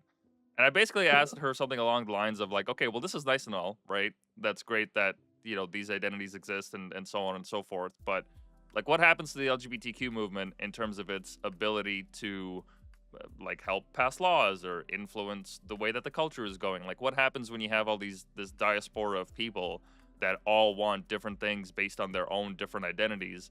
Like, I even put out for as an example, I was like, look, like I'm white male Russian immigrant to Canada. There's certain things about my identity that I don't really see represented in the nation, but that's fine. I accept it. I came here as an immigrant. I know I have to adapt. Like, I'm not out here in the streets being like, oh, there's not enough Russian white representation on mainstream TV. And if I was starting to do that, then that would just really be a lot of noise, and it wouldn't really help move the conversation forward instead of uniting like towards a more national identity or just something that's bigger. And when I posed Yeah, that or question, just yeah, no, go ahead. or just I mean, yeah, you want equal opportunity, equal under law is pretty much all you want, right? You don't want to have special privileges for being for being a white Russian immigrant. You just want to have the same thing apply to you as everyone else. You don't want to be special in the sense of like special privileges, and you don't want to be singled out in terms of like being attacked or isolated for no reason, pretty much. Um, Exactly. but yeah, And so that, what how did she respond to let's not be special? well, um, it took her a second to kind of think about my question, and as soon as like I had said it, I was like, oh, this is gonna set off like a this Get might be a triggered. problem. This might be a problem what I just said, because I didn't really click in. I was like, oh, this is like actually like counterintuitive to what we're talking about. But when I said it, she was basically like, well, it's I'm paraphrasing here, obviously, but she basically said something along the lines of like, these identities need to be recognized, and we have to make efforts to gather around. Like, she was just kind of like really dancing around the question and being like, well, we're all part of like one big flag, and the mission of the movement, like, it'll still be able to coalesce over that. And I was like, yeah, I don't buy that. I really don't buy that at Yeah, all, because I know for yeah, a you're fact. No, go ahead. yeah, it's like, yeah, you're just trying to cover the fact that you're advocating for special privileges. Yeah, Like exactly. the fact that like for transgender, the fact that you can force someone else to like use your pronouns, like you're compelling, like you're overriding the speech of other people. Like, you know, that's not freedom of speech. That's compelled speech. That's insane. The fact that that that would even be allowed, and you come out here, you give it like really flowery, like, oh, we're trying to be accepting, or we're trying to do it. But what you're really saying is, I have, we want this one specific group of people to have more privileges than everyone else, is what they're actually saying. Yeah, exactly. And so that sparked off a whole discussion of people going back and forth, and talking about the movement. Like, this one guy, he said something along the lines of, um, this, I don't know why this stands out in my mind, but I vividly remember this one guy in response to my question. He's like, well, I for one have learned a lot in this lecture so far about gender identity that I would not have learned otherwise. And in my head, I'm just like, bro, the moment you walk out of class, you're gonna forget about this shit. Okay, like 99% of the stuff we learn. Like don't try to grandstand here. Like, if you're trying to fucking like get laid or some shit. Like, oh yeah, I'm an ally. Like, fuck right off. Okay, you're a straight white dude. I can tell just by looking at you. Okay, my gaydar is not perfect, but I could tell. Um, that he wasn't one of the rainbow flag people. And like, realistically, like, you're gonna forget about it. Like, this stuff doesn't matter. It's not as important as the fact that you got to pay rent in a couple of weeks, or that you need a certain grade to graduate, or what have you. Like, this is gonna float out into the ether, and you're gonna forget about it and move on, just like the majority of the shit that we learn in class. So don't try to like sit there and tell me that, oh, this is like really important, and I'm definitely gonna make a change in my life. Like, no, you're not. Like, let's just be honest Well, I here. mean, You're not. yeah, maybe. I mean, it sounds like he's playing it up to the TA to get better grades, because I mean, those kinds of like blue-haired people, if you brown nose them, they'll they'll just be, oh, okay, you didn't turn in your homework, but okay, you said you're an ally, okay, we'll give you an A. Like, I think he was trying to butter her up, or butter them up. Yeah. Yeah, more likely than not. And thankfully, the professor eventually stepped in and like gave me a lifeline. he was basically like, "Look, I think what he's trying to say is," and like just this wave of relief washed over me. I was like, "Oh, thank fucking God, I'm not going on the stake today." Um, but no, like he basically he communicated my point like perfectly. He was like, "Look, like there is an actual issue when it comes to protests, and this is actually what I see happen in a lot of social movements now is that when a lot of people with varying degrees of agreement on all these certain ideas, when they try to present a united front, and you have a lot of people in the back that are just like, oh, but my voice isn't getting heard, or my voice isn't getting heard, that's when your movement starts to splinter.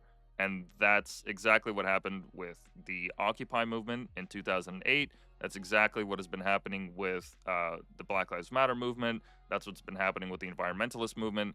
Is people think Yeah, that they need to advocate for their own special group, or even if they're not part of a group, even if they're just one of one, they have to advocate for it. And you know, movement be damned, my voice has to be heard, and that is an actual yeah. Well, I issue mean, with social movements. yeah, well, I mean, there's two examples of that, and I want to rapid fire both of them before before picking a direction to go off into. Hmm. But one you mentioned of like what like how to because it's the classic like big tent problem where you have too many people in the tent. So how many like how to gay like a lot of there's a lot I've seen a lot of gay people who are very angry about being lumped in together with the Q, a part of Hmm. it, of like, dude, we just want to be gay, we just want to be married, we're gay, we got married, and like we don't want to push on the kids. And like they're like the new like gays are the new conservatives kind of thing, of like we don't Hmm. we don't we don't want to be lumped in with the queers and trans, and like that's we're gay because it's like it's like we're gay because we like dick. We're not like we're gay because we like the clam jam. And so like the whole concept of like having to be transgender but then being gay like doesn't fit in. So there's a bunch of gays that don't align with like that don't align with the trans part of it. And that's one example. And then a second example is Dearborn, Michigan, where Dearborn, Michigan, they tried to include Muslims in their big tent. And Oh so what my happened God. was like they have the gays in Dearborn, Michigan, and then they have a huge Muslim population in Dearborn, Michigan. And once the Muslims get in, they went around and now the Muslims are at war with gays, and so like what at the schools they would teach like the gay propaganda and stuff like that, and the Muslim families just went crazy, and like we're getting them out of the schools and stuff like that. And so it's like, yeah, if you try to have a tent too big, and especially if you try to include these two extremes, things are not going to go well. Yeah, no, absolutely. And the same stuff that happened in Dearborn has happened here. I think if it's not last summer, then it's the summer before, where I don't know if it was the Muslim community or who, but yeah, some immigrant community came out and they were like, "Yeah, we're not for this like transing the kids shit. We're not down with this. This is not what our culture espouses, and this is not what we want from our teachers and educators." And there was a lot of backlash because the left didn't know what to do with itself. They're like, oh fuck, we're so pro immigration, but like these people they really don't like the gays, and some of them outright hate them. Like how do we make sure that everyone's getting into the categories like cohesively? And Yeah, there's even like some clashes with protesters in the states that I saw, where like I think it was the Palestine protesters were marching, and then the gay protesters were marching, and they like kind of like canceled each other out. yeah, and fortunately, I had a field day with that where they had signs of like Islam is right about women.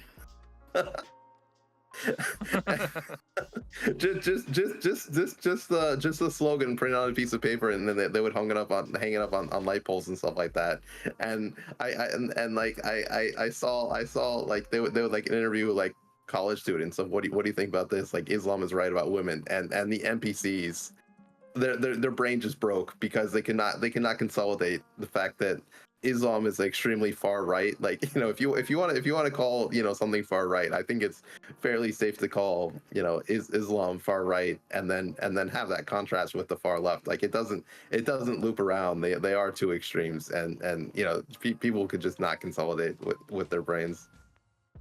Oh yeah, I mean we had an incident this past summer where a clash like this happened where in Toronto we have here I'll show you. There's this famous street called Church Street. Um, the funny thing is that the saying goes because we also have a Queen Street, so the churches are on Queen Street and the queens are on Church Street. Oh, Yeah.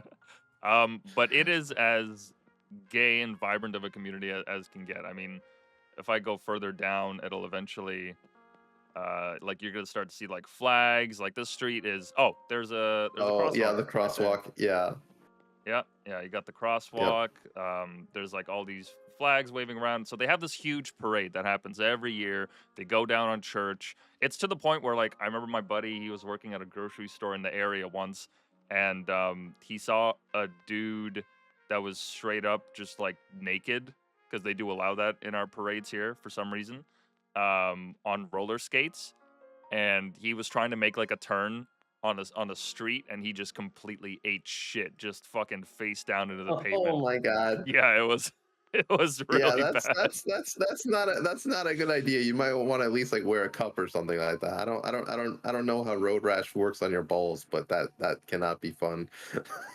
Oh yeah, the guy was all out. And so yeah, we had an incident where this past summer that they had their parade, and it was eventually canceled because it started clashing with the Palestine protesters. Um, and I think this is the clip here. Yeah, they just sat in the middle and decided to hold up the rally there, which it was entertaining to see, but it's also like I just come away with a feeling of sadness that this is what we give a shit about. Like this is really what we care about. Like I don't care. I don't really care much about the Pride Parade. Like you want to go there, you want to see some old saggy dick and saggy tits. By all means, like have at it. Have your fun. Don't include the kids in it, but whatever. Like have your Yeah, parade. I don't really give a shit. Um, yeah. Well, I mean, I think. Well, I mean, I think that. I mean, there's kind of two extremes that I don't know how to consolidate in my my brain right now because I mean, there is that like I try to be like I try to like label myself libertarian where it's like you can do it like whatever you want to do as long as you're not hurting other people. mhm. But then there is that other side of people. It's like when you are pulling kids into it, like what I do give Islam a lot of credit for is like when they don't like agree with something, they take action, and they take action as a community very strongly. And I think that's something that I've kind of learned to come to respect of like really getting like white people will kind of like I don't know if it's fair to say like white people or whatever like they'll maybe they'll show up to like a school board meeting, and then they'll be like, hey guys, I Mhm. don't like this, and kind of be like very weak and meager about it, versus like with Islam in Dearborn, Michigan, like when they're teaching gay and they don't approve of it, like dude, like the entire family is in that school board, like fucking ripping shit up, like Oh yeah. so I definitely think that there is something to be learned there about community, and just like having a backbone, and if getting involved, and not thinking that other people have your best interest at heart, pretty much. Yeah, and I mean it's difficult for the whites to get involved because we're such a spread out like diaspora. I mean, like, are you Irish white? Are you Scottish white? Are you Italian white? Are you German white? Are you Russian white? Like there's just there's so many different communities to coalesce around that like how do you even have a shared identity? Not to mention like at least in America people could be like, "Oh yeah, like we're Americans first. We read the Pledge of Allegiance every day in school and so Yeah, on and we so read the forth." Bible. Yeah, have that.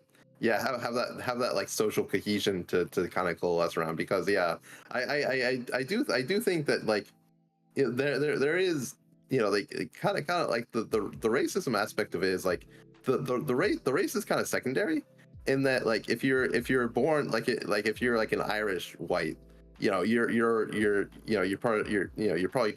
probably Protestant. You have the same church, you have the same religion, you have the same background, you have the same culture, you have the same dialect and stuff like that. And so like like the race part about it is more that you have a cohesive social fabric, and if you can create a social fabric around something else, then that also works as like a cohesive group to kind of coalesce around. And I think Gamergate is a pretty good demonstration of that, of kind of a group of like the journalists trying to destroy the gamer community by putting gay and something like that, and trying to put propaganda in the video games, and then the gamers kind of as like more of a loose community of a bunch of different races and just people who enjoy gaming in general, having that common ground to be able to form a community around, and to be able to properly lobby and coalesce and work again. So I think that kind of like with racism, with more like racism, I mean race as a social contract is becoming like secondary to values as a social construct in our current society, I think. Yeah, no, I definitely agree with that. And in terms of Gamergate, I'm gonna be honest. I was not in tune with what was going on at all, and I'm still genuinely confused as to like what happened. Like, do you know like the like just the details of the story, like why this whole thing blew up? Because I never understood the like what the Oh man, fuss was about. I don't. I don't think I could understand it either. I think Gamergate 1 was something about like Zoe Quinn, where she was like having an affair with like one of the journalists and stuff like that.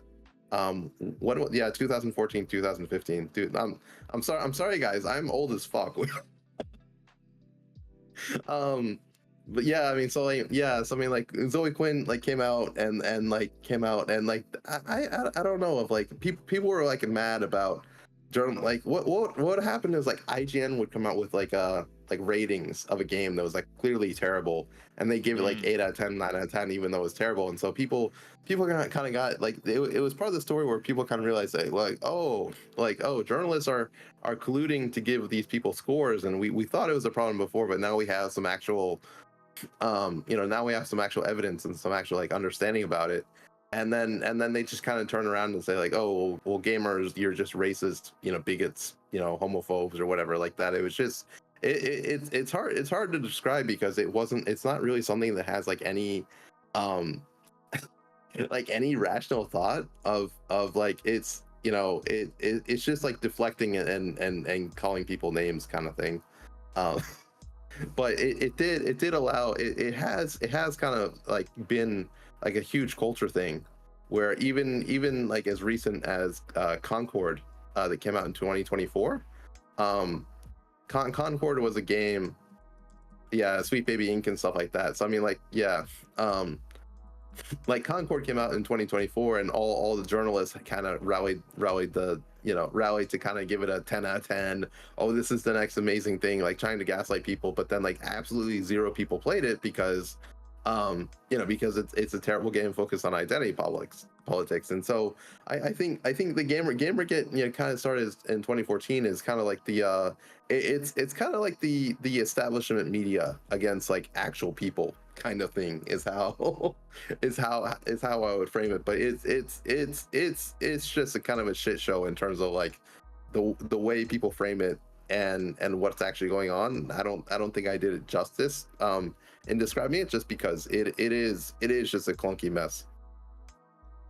yeah, and I do remember like a lot of discussion in that time was revolving around the fact that like, oh, like why are all these gamers pushing back on this stuff? All we're trying to do is just push forward all these different identities and communities and through all this storytelling and all that. It's like, okay, but that's like, sure, I understand your message, but you guys are like actually just ruining the fun of games. Like Yeah.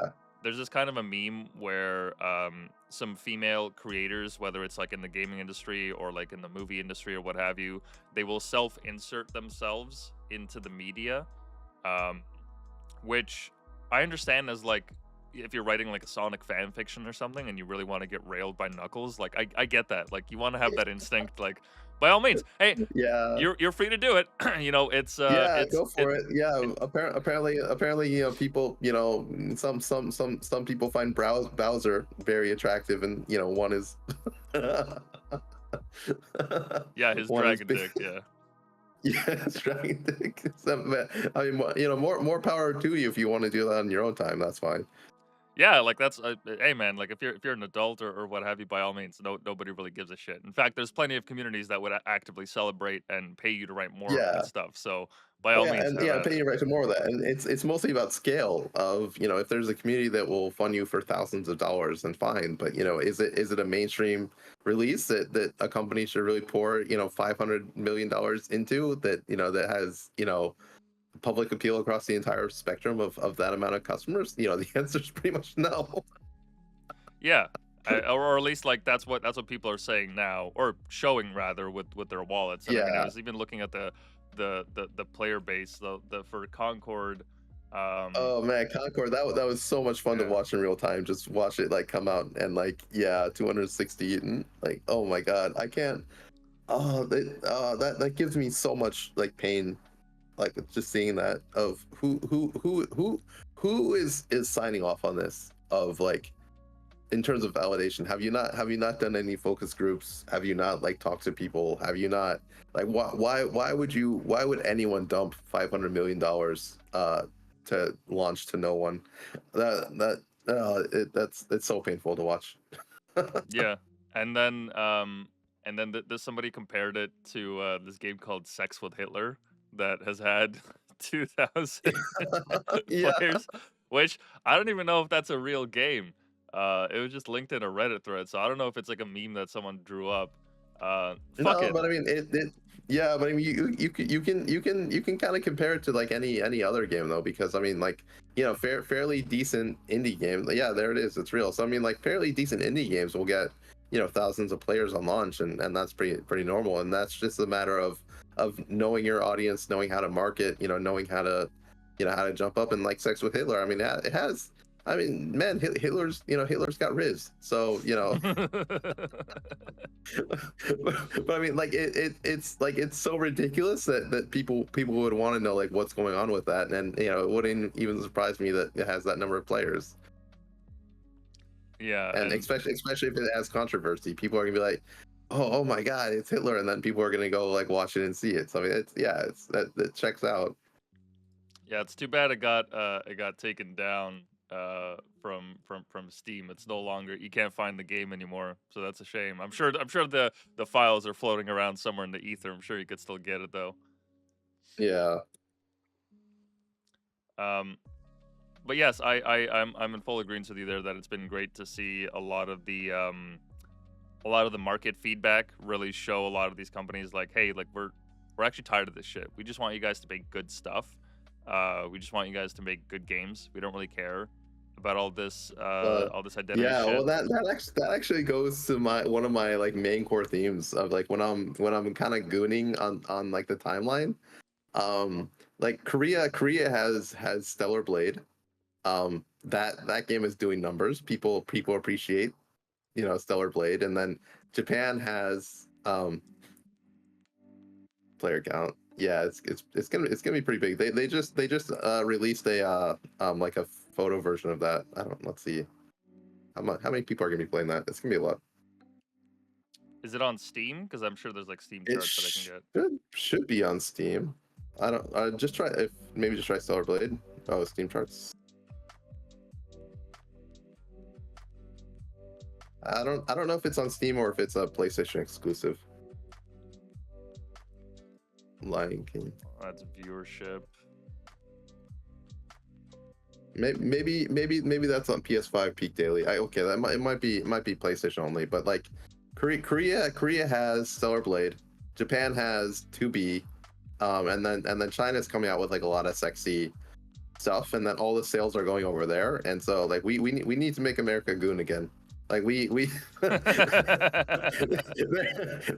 there's a war and we're losing it, and so we need we need to fight back, or else all the money is going to go into Asia, and the Western game industry is going to die. So we need we we need to do something.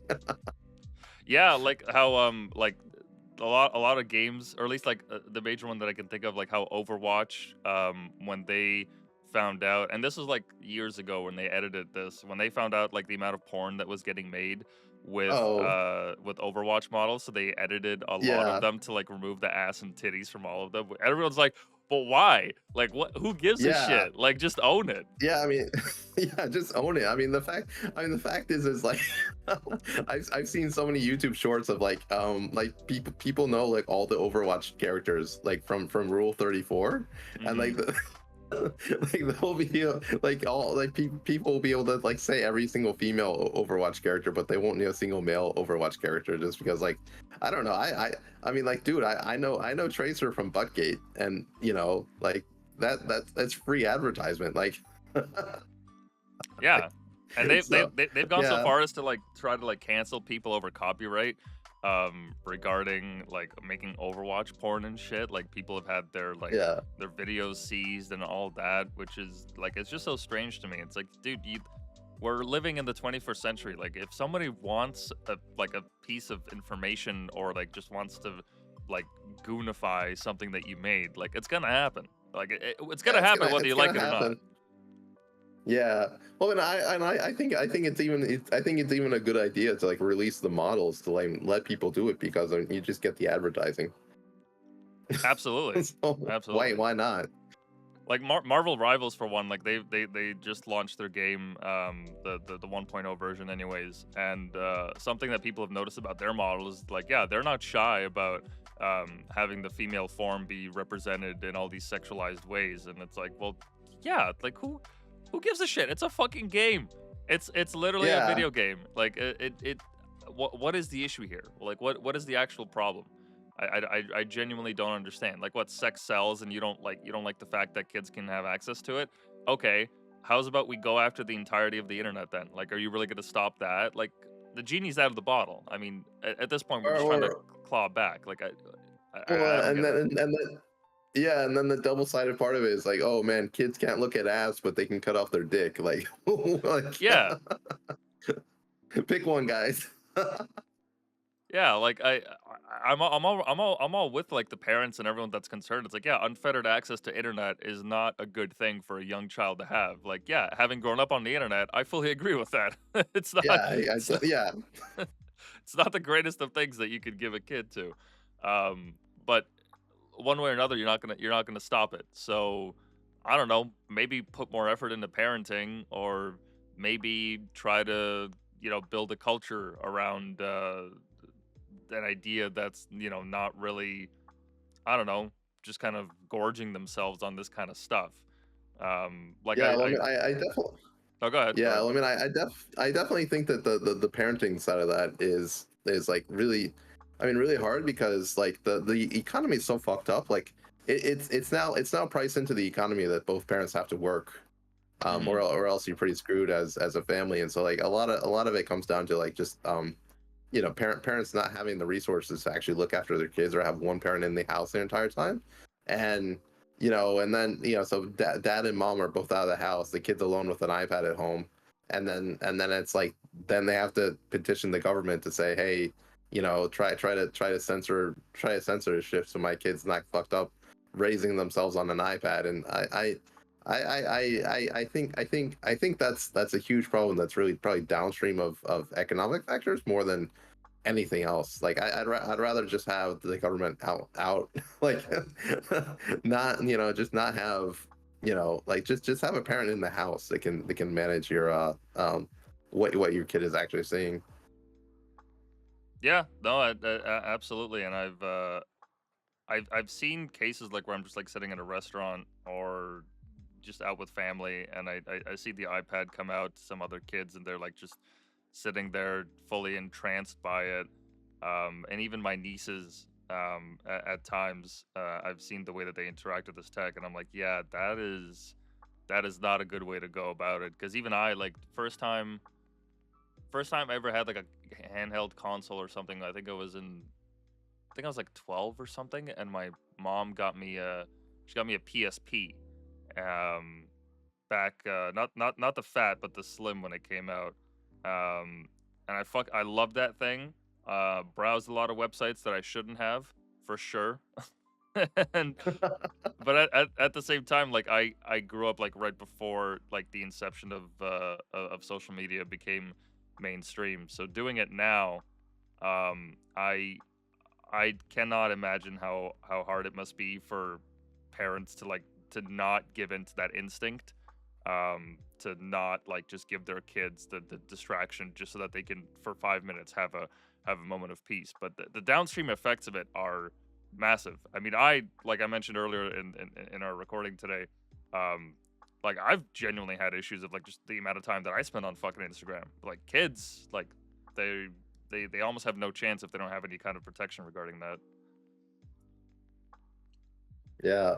Well, I mean, the thing for me as a parent, though, I will definitely say that I let my kids watch YouTube for a lot more than 5 minutes a piece, because like otherwise, like you just don't get anything done at all. So I mean, like I'm 100% guilty of that, but I try to counteract that by like weekends, like really taking them out on like to the park to get them outside, to get them away from it, or like take them to like the zoo to get outside to get away from it, or take them on the train so that they're sitting on the train and like there's no iPad or anything on the train. Or when we go out to eat, I don't bring it outside. I don't bring it outside the house. And then like when they want to take it with them, I'm just like, no, there's no Wi-Fi outside, guys. Like Mhm. you can't take it with you.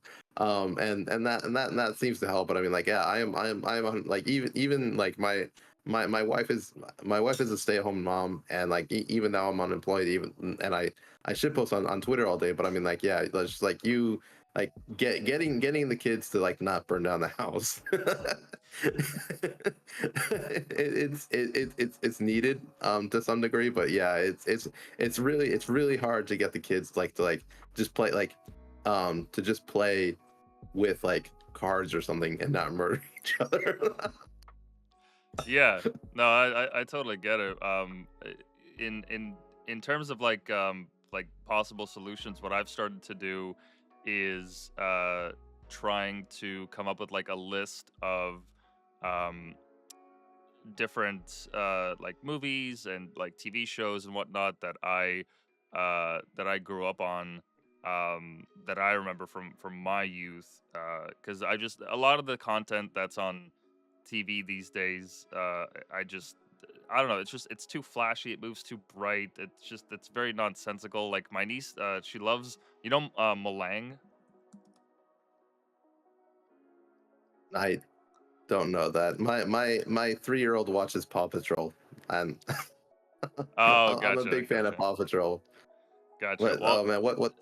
so this is like this is a show that's on Netflix. I think it's got like 4 seasons, 20 episodes each, and they're about um I think 20 minutes long or something like that. But let me see if I can fucking probably get copyright strike on YouTube, but that's okay. They Yeah, I could fix it in the post edit. yeah. You But can you can cut out the 3 minutes or whatever. Or we can talk. We can like hum over it or something if you, because it's the audio that gets you. yeah, but it's so nonsensical, and they talk in these high pitched voices. There's no dialogue, and it's just very like quick like action cuts, and it's just very addicting. They eat this shit up. They love it. Um, but I see it and I'm like, I don't want that for my kids. So I'm working on like a list of like all the movies that I grew up on, like all the old Disney movies before they decided to Oh, I mean, do. yeah, before they got like too woke. I mean, Yeah, yeah. Disney movies yeah, Disney movies were always woke, but like before they went like insanely woke. Yeah, exactly. So like stuff like 101 Dalmatians or the original Lion King, or like any of these things, I find having like a dedicated media list would certainly help. There have been like some people in the U.S. I forget the name of it, but there are people that like actually they provide a service for this where they create like a filtered list of stuff that your kids should be able to watch without having any concerns with the parents regarding like what kind of themes they're teaching them and whatnot. Because besides like sitting down and watching it for yourself before you show it to your kids, like that's not with the schedule of a parent, that's just not feasible. So you want to have some kind of a trusted, verifiable way that the content they're being shown is actually not just slop. But there are like a lot of people that are creating these programs because they've noticed like there is a gap in the market for that. There are a lot of people that are just like, look, I don't like a lot of the content coming out these days. Just it's shit. It's garbage. It's just slop. It's just trying to sell me on something. But all the stuff that was made like in the early 2000s and 90s, the 80s, like that, there's a lot of like character building that goes with that. There's a lot of storytelling that's valuable. That like there's a value for that kind of media out there. So there are people like working on like, you know, even with copyright issues, they are working on like lists and whatnot that they can sell people on and, you know, eventually have them absorb that content. That would be one way to do it. Yeah, well, I'm finding that like as my kids get older, they kind of gravitate more towards long-term media. Um, that um, you know, like they'll like right now on like right now like as young kids, they are like they really tend to gravitate towards those like 3 minute like weird videos. Like it doesn't matter how much I go onto their iPad and like try to get them to watch like 20-minute like content or like try to get them like set up and like watch you know, watch good stuff. Like they'll as soon as they have control over the iPad, they'll go back and they'll find some random like slop that like just is it's terrible. But I think part of that is like their brains really are just looking for like text and like words and stuff to like comprehend and do it. And so I've kind of been a little bit more relaxed on that, and just in terms of like they like the human brain kind of knows what it needs. And like I found that like my 3-year-old daughter, even though she watches slop, her language is developing very fast from that. And then I find that like as she's like turning 4 and 5 and then 7 and stuff, I'm finding that they end up like losing interest in that slop and end up like finding more long-term stuff that they can sit down for 20 minutes and watch like a whole Paw Patrol, you know, episode or something like that. And so like I'm trying to let them be explorative and learn how to control it on their own, while also trying to guide them so that they know what to do. So I'm not a hover parent that like completely, you know, tells them, you know, what they can and can't do, but also can try to recommend stuff. Oh yeah, because that's just that you're just asking for them to be like, okay, you don't want me to do that thing, I'm gonna do the thing. Yeah, and I'm gonna do it like 100x. Yeah, 100x, or yeah, as soon as dad's not home, like they pull it out and stuff like that. Like that's been a big part of my parenting. And one thing that's pretty hilarious though is like we keep snacks in the house. And like the kids like all like my kids take forever to eat dinner. Like it literally just takes like 2 hours to like for the, I don't know what it is. They're just not that interested in food, and it's a really painful process for them to like eat dinner. So I'll eat my dinner in like 15 minutes and just be done with it, because like I just eat fast and I don't want to spend time on it. And then like they just won't be interested, and so they'll eat half their food, and then they'll start like running into the snacks. And me and my wife would freak out of like, oh no, they lost interest in food, like they're eating snack, or you know, and then they're going for the snacks. But what would happen is like they would grab the snacks and then hand it to me and just say, Dad, you're done with your food, you can eat snacks now. Oh, interesting.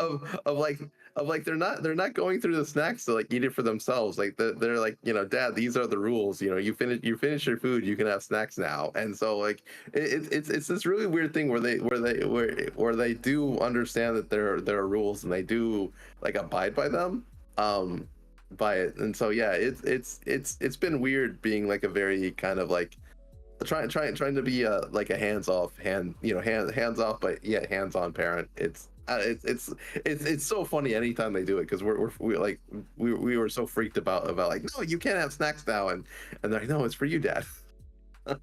That's adorable. And I mean, hey, like the snack game you guys got going on in Japan, certainly envious of that. You guys rival the Americans with the selection that you guys have available, even in your corner stores. I mean, some of the stuff I've seen, it's fucking incredible. It's a bit of a meme, but like it's true. Like you guys have access to shit that nobody else does. Yeah, we have access to shit that no one else does. And the main thing that I love about snacks in Japan is like nothing is like over sweet. It's really stuff over here is like really balanced. Like I'll have like a Snickers bar or something like that, and like it makes me want to go into a coma because like Japanese chocolate is just like less sweet. You know, Japanese snacks are just like there's like less grease in them and stuff like that. So I mean, like the snacks themselves, like they are bad for you, but like they're not like like a whole like you can probably buy like a whole like box of chocolates in Japan and it'll have like less sugar than one Snickers bar. Oh yeah, no, the Americans are turbo fried when it comes to snacks. I do not envy the kids there because I could not imagine like I would easily like spend all my allowance and shit just on the amount of snacks that they have there. I mean they have entire aisles just dedicated to fucking to cereal and shit, which is wild. But like here in Canada, unfortunately, the regarding the snacks, it's we base a lot of it on obviously the U.S. exports. So we get like the watered down version of what they have. Like famously, Robert F. Kennedy came out and he said like that the Canadian version of Fruit Loops has does not have the same kind of like food coloring and whatnot as they do in America. So like ours, we have like a filter that they pass through, so they're not as bad, but they're still like pretty bad. Yeah, they're still pretty bad. Yeah. They're still pretty bad, and I one thing I am thankful for having grown up Russian is I have an actual appreciation for what actual chocolate tastes like and not like what comes off the factory floor. Because Russian candy is like fairly notorious for like having the same recipe as they did in the Soviet Union, the same like factory plant, like the same kind of style. Like the stuff that my mom grew up on is the stuff that I grew up on. So there's like a whole legacy entrenched in it. And they've kept the ingredients fairly the same. And you can still buy them even with all the sanctions, which I don't know how that works, but not questioning it. But that like I got a taste of like what actual like decent snacks are. But anytime that I'd go to like a Canadian corner store, I was like, this is just garbage. I'd still buy it and Oh, eat it, but I was like, this is just slop. I can't yeah. eat it. Well, I mean, yeah. I mean, the funny thing about like chocolate in America is a lot of it's built around Hershey's, um, Hmm. because Hershey's was the first like shelf stable chocolate that they got by like using pasteurization and then like using like low, I think it was like low fat milk or something like that that they would like let simmer for hours. And so Hershey's is like one of the first like shelf stable chocolates that they could get on the shelf and get out there. And so a lot of the taste around American chocolate is built around Hershey's. And then which spread into the world like other parts of the world later. Whereas I think in like Europe they got more like Cadbury or something like that. I think it was like a different one that they got it. And so like European chocolate has a lot higher milk content, so it has like a lot of that more like fat, like savory, like milky flavor. Whereas like Hmm. America has like a very like a light and then mostly sugary flavor. Which is why it's so different. I really prefer like the really rich, dark, milky European style of chocolate over American. That's the good shit. Oh, 100%. Yeah, no, the chocolate that we have here, like I always tell like my friends, I usually get like a lot of candies around New Year's, so I give it out to them. And whenever they taste it, they're like, "Oh my God, this is what actual like chocolate tastes like." Like, holy shit, what the fuck have I been eating this whole time? Um, and a lot of these like, I mean, even just by the photos, you could tell that this was like built in the Soviet Union, just the way they have all Oh my the god. drawings. Yeah, the baby. Yeah. Yeah. Oh, these right here. So these candies right here, these are the ones that are like the most like the well-known ones, at least from what I remember. Bears, classic. Village Girl, classic. Um, but yeah, Oh, that that was that oh that kind of triggers one thing of one of my favorite YouTube videos I want my that I let my kids watch is Masha and the Bear. yes. Yes. Yeah, that is a Russian series that has become quite popular in in the last couple of years. But even that, Yeah. I would still put that in the slop category just from like the animation Oh, style and everything. But I personal preference. I just that's just for me. yeah. No, I mean, no, but I mean, I don't know to what degree of slop though, but I mean, it's much higher quality slop than a lot of stuff that you can even imagine is Oh, for out there. sure, Like for sure. it's actual 3D, and then like the character and like the kids like learn stuff of like you should listen to the bear and how stuff like how stuff ends up. But yeah, I love Mach and the Bear. Fantastic kids show. Yeah, the other thing, speaking on like content for kids to grow up on, I would definitely also want to incorporate like Russian cartoons into what my eventual kids will see, because a lot of them have really stood the test of time, not only like with the animation quality, but also like some of the lessons that they impart. And yes, there is obviously a propaganda aspect to it where they wanted to raise an entire generation of kids and all these Soviet lessons and whatnot. Sure, but it's not like Stalin like makes a guest appearance or something and comes on and it's like the Scooby Doo gang trying to help him solve a mystery or some shit. But it is like you do get that collectivist kind of like ideals around like focusing on the community and whatnot. But even then, like the themes in the stories are still like very human. Like they even had their own like Tom and Jerry, which is a wolf and a rabbit instead, where they get into like all these different hijinks and whatnot. Let me see if I can. Yeah, let's see.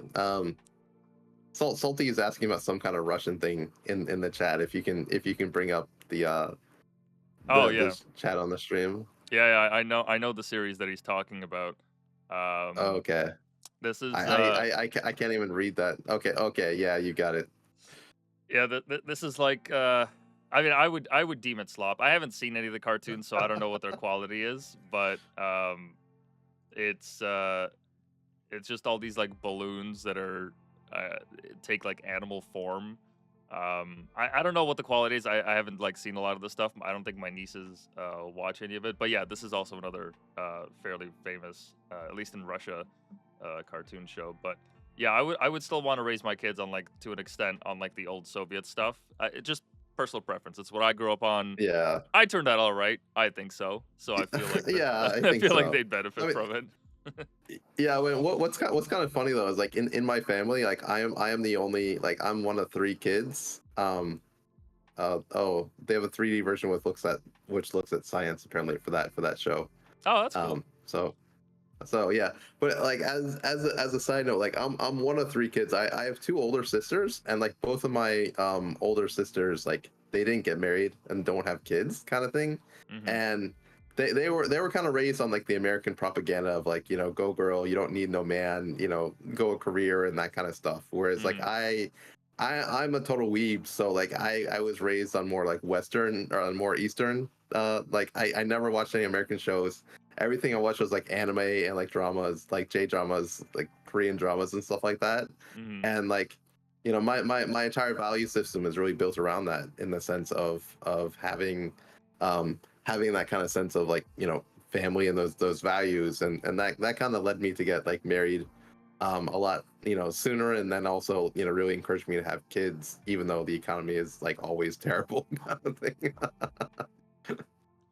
Well, I mean, look, someone's gonna have to replace us eventually, and if we don't get around to it, then we're gonna find ourselves in a boatload of trouble. I mean, I don't have to tell you anything about the birth rate crisis that you don't already know about Japan and that whole part of the world, which is quite striking, and it really saddens me how this is not something that's talked about in mainstream media enough, and not framed as a cultural issue, but it's framed as like an economic unit of labor issue, which they try to solve with immigration.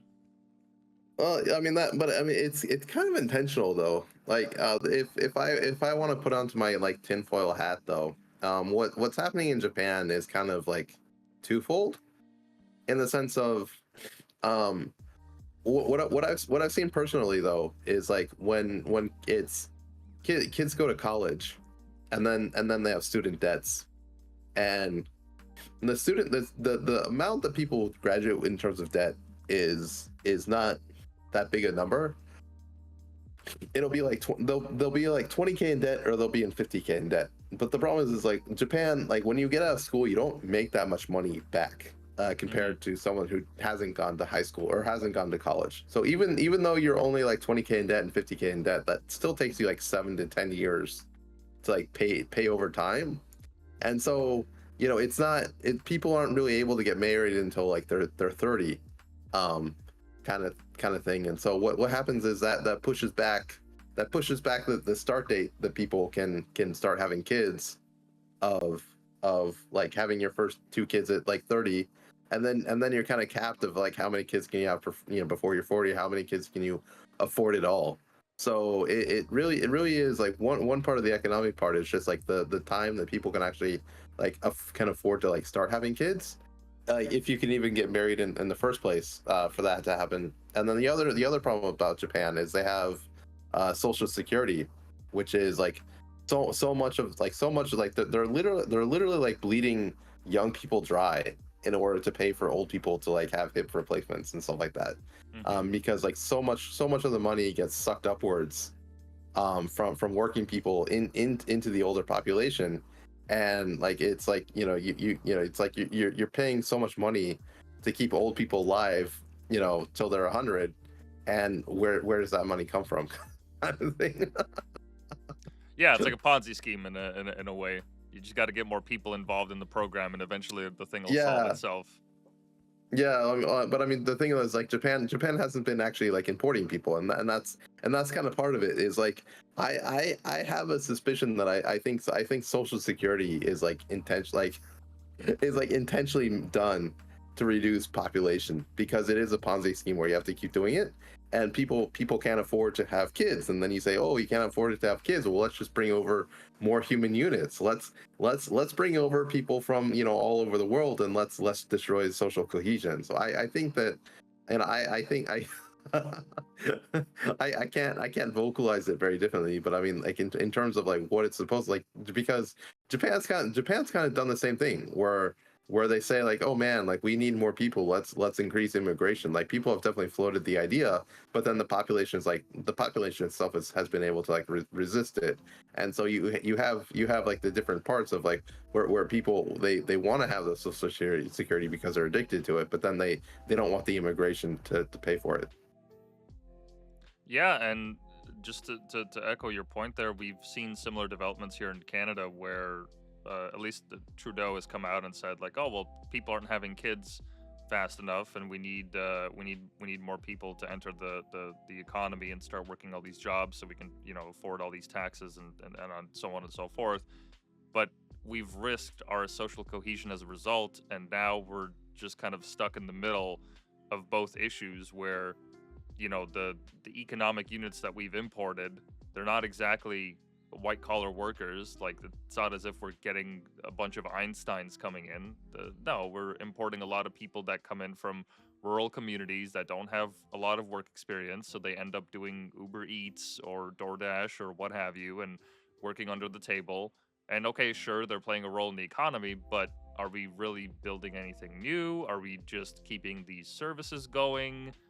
Like, to what extent are we actually building something that in the long term is going to create a robust economy, something that will actually increase um, the population rate at a good enough pace so that we don't Well, actually fuck ourselves over?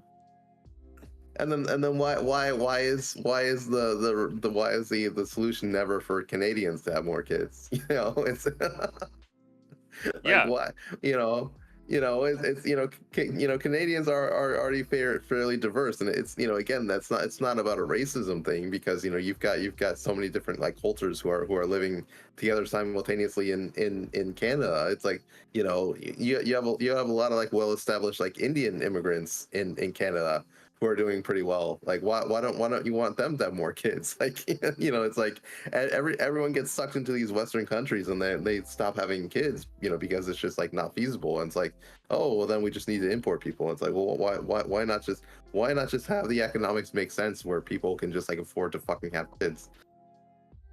no, absolutely, especially living in urban centers. I mean, it's one thing to have a big family, out somewhere in the countryside where maybe you have some land they can work on.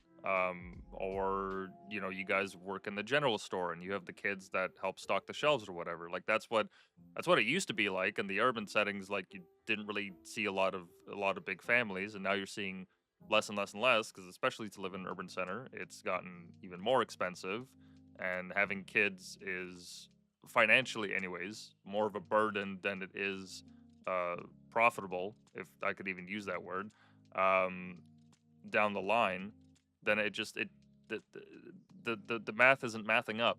It's difficult to kind of justify having a big family in a city as compared to somewhere where you can actually, well, have them help around the house or milk the cows or like what have you, right? And that, to your point, it does certainly stem from like a cultural issue. At least here in Canada, like the Canadian identity is very fluid. It's changed a lot in the last like decade or so. So retaining our social cohesion has been quite difficult, and there really isn't this national drive to have more kids, to promote the family unit, um, to I guess embrace that sense of traditionalism, if that's even the right word for it. But instead, it's, as you said, you have this entire generation of women and men that grew up on third wave feminism, girl boss this, she CEO that, just all this abdication of what it means to actually, well, I don't know, populate the the planet. We've kind of abandoned that Yeah. for what?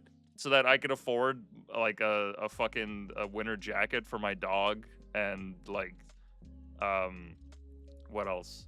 Yeah, I mean, yeah, and that kind of goes off to the other part of like, who benefits from that, and why is that a sacred cow that no one can ask? It's like, women are the only, XX chromosome, right? XY. I mean, Mhm. women are, the only one, who can actually have kids, and you're telling women, not to have kids, like to wait until like after they've hit the wall to like start a family and stuff like that. And it's like, yeah, it's weird. It's weird to the extent of like how much the government like propagandizes its own population against their own self-interest. It's insane. I would imagine, I mean, it's as you said that you get more economic units as a result of it. It's like why would I encourage people to have kids and to put their consumerism on hold if instead I can just tell people like, hey, by the way, you want to be able to afford a vacation to like some ritzy hotel or something, in your own country, like by all means. Now you have all this extra income now that you don't have kids. You want to buy the latest Funko Pops? By all means. You want to become a Disney adult? By all means. We they come right through. Here's the line. Like we have it all ready for you. Um, Yeah, well, I mean, and then also like kids are like the primary driver for the economy, in the sense of like, kids, you have to buy strollers, you have to buy stuff, like you have to like mhm. do education, you have to get all that stuff. And what's funny about, oh my god, what's funny about Japan though is like a lot of the culture comes from like the 80s and 90s, when there was like a population boom, during the bubble economy. Mhm. And then after that, the whole main population is just aging. So what happens is you have like these boy bands. They're like 40 and 50 years old because they haven't been replaced. Like, Wait, they're really? pretty much just kind of, like, if you search like journeys, no, not like, I don't. That's very strange. I'd never heard Yeah, of that that's because I always thought like the boy band scene like was for the youth. It's that yeah. Oh BTS is Korean, yeah, but still. boy bands. Yeah, SMAP, Exile. Look up SMAP. Look up SMAP. Disbanded in 2018. But yeah, like SMAP. Oh my god, you've got, man. They're like old as fuck, and like, like yeah, like I mean, it's like that's like with makeup and shit like Yeah, that. yeah, yeah. Like they're all like in their 30s and like dancing and stuff like that. I'm like, man, just take them out behind the shed and like Put them out of their misery. Yeah, yeah. just put them out of their misery. Do SMAP, and then put like 2018 in there. Like they're, oh man, um like seeing them like, these are all like, yeah, photo pictures, but I mean, like, watch like the guy in the middle. Look at the guy in the middle, like in that picture right there, like Yeah. Even in this low res, I and can that, still see the wrinkles. Yeah.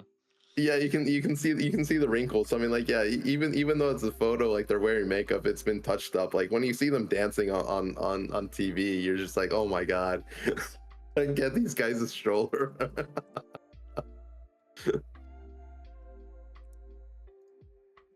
Oh, this was this their rebrand? They got new guys. Yeah, yeah. This I guess. This is like, Okay, yeah, yeah, because they have to eventually like do it. But yeah, none of the new ones get enough star power on it. But yeah, it's just so funny. Yeah, there he is.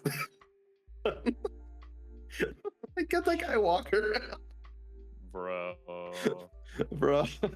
I mean, look, like live it up, right? Like by all means, get your bag, have your Yeah, fun, fuck your groupies, whatever, sure. But that is interesting. yeah. I never knew like I did have this like perception that like the the wave of old people in Japan has just been kind of like cresting and cresting and cresting, and it's just getting higher and higher and higher. But I didn't think that it would actually bleed into the culture in this way, that people would like try to hang on. Well, no, Holy because I shit! mean, Oh, he's doing flips. There go his knees. There go yeah, his fucking but I mean, knees. like, yeah, but I mean, yeah, they've just like never been replaced. I mean, it's not like it's not like those '80s bands where it's like I don't know if you know like Forever Young or whatever, like those Alphaville, those like old '80s bands where they'll do Alphaville started doing tours again and started like randomly like 40 years later where they stop touring, but then for some reason they have like a big revival and like they'll start like doing yeah, Mick Jagger and stuff like that. Well, they'll be like super old as fuck and they have like 80-year-olds in the audience like watching it. It's not like that. They've been like SMAP has seriously been active the entire time because they just haven't been replaced by someone else. Yeah, and you do see it with like some old like rock bands that are still touring for. I mean, I don't know. I guess they just have really high alimony payments. I don't know what the reason is. Maybe Yeah. they do it for the love of the game. They're just still like so in tune with it. I don't know what the fuck Mick Jagger's on. Well, I don't know if yeah. that's I all mean, that. they're happy about it. I mean, the YouTube channel Emo's Not Dead kind of brought back a lot of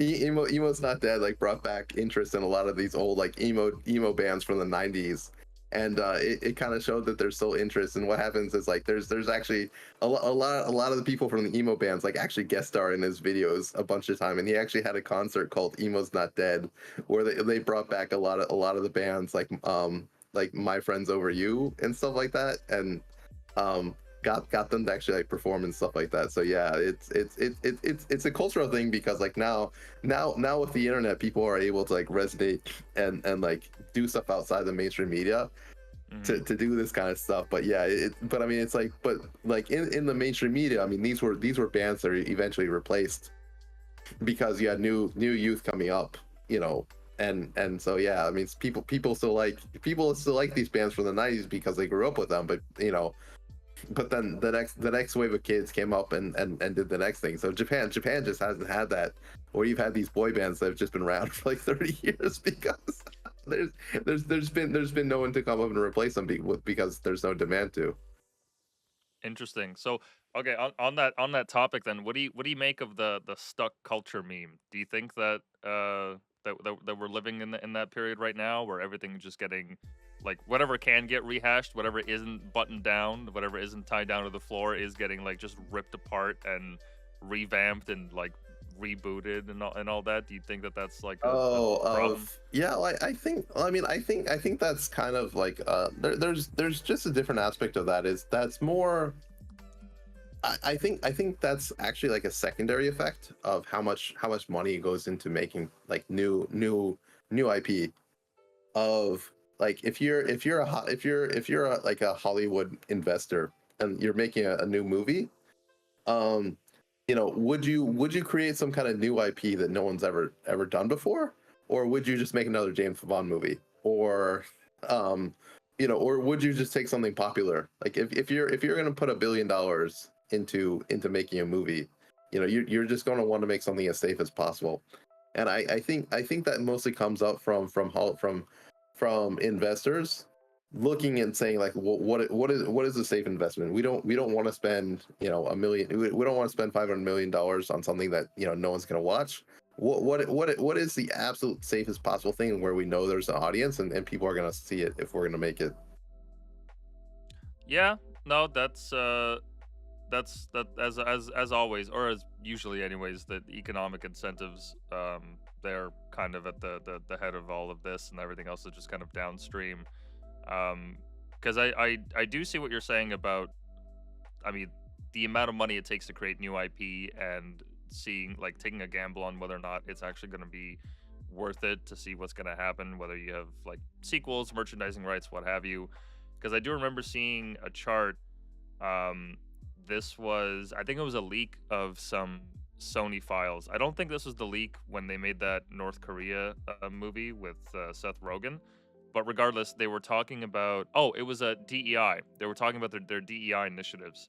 And they broke it down to like, it was on a granular level, to the point where they were like, okay, if Kevin Hart is a supporting character, he favors with these kind of audiences as long as the premise is such and such and such. Like, they had it broken down to an actual like science, where they were like, we see the viewership rate go this high when we have this person playing this kind of role in this kind of situation.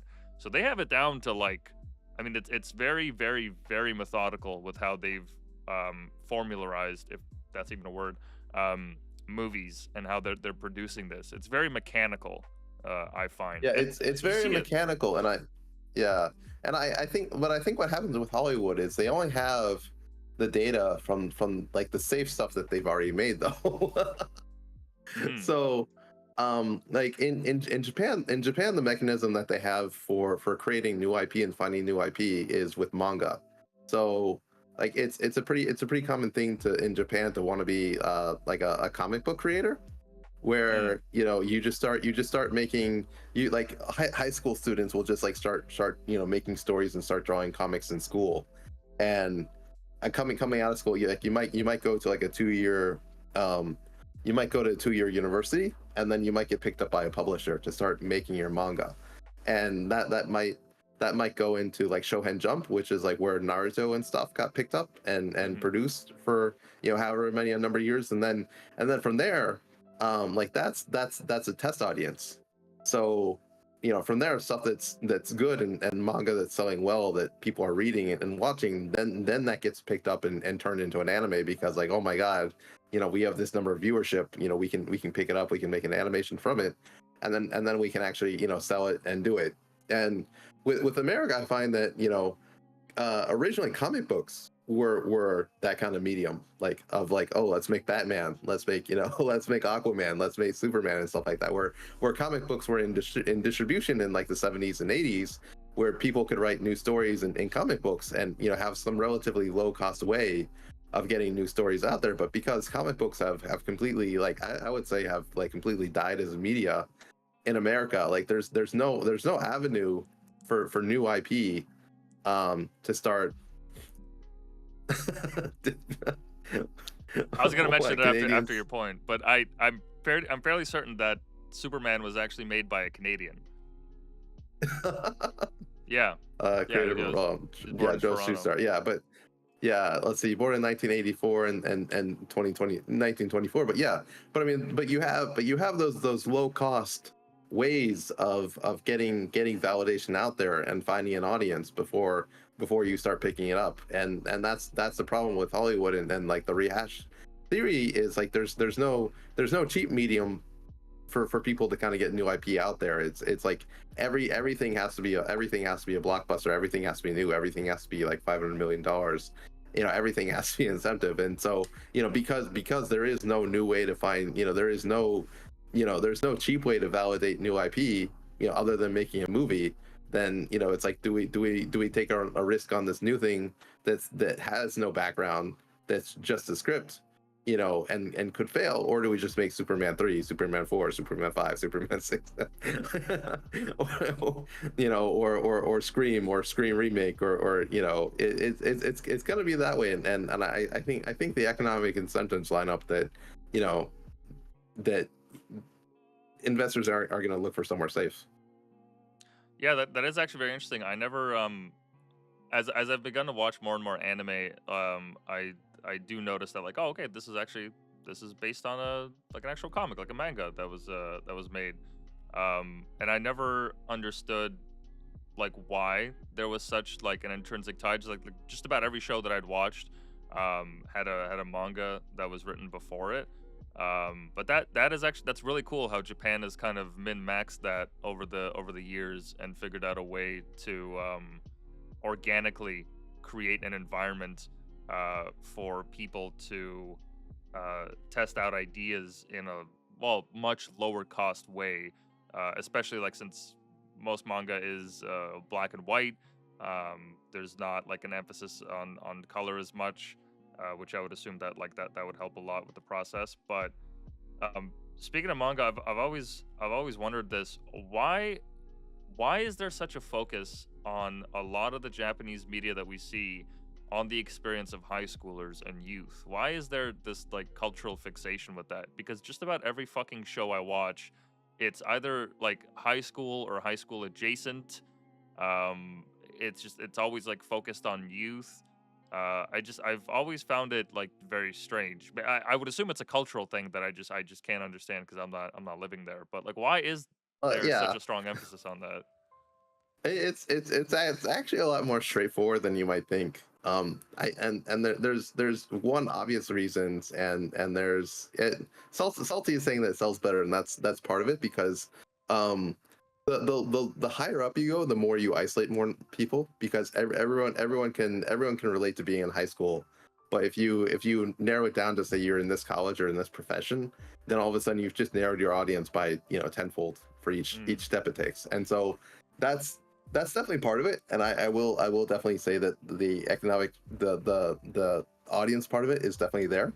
But to what I kind of realized living here is number one, like I said, that people start wanting to become mangakas, start wanting to become comic book artists in high school.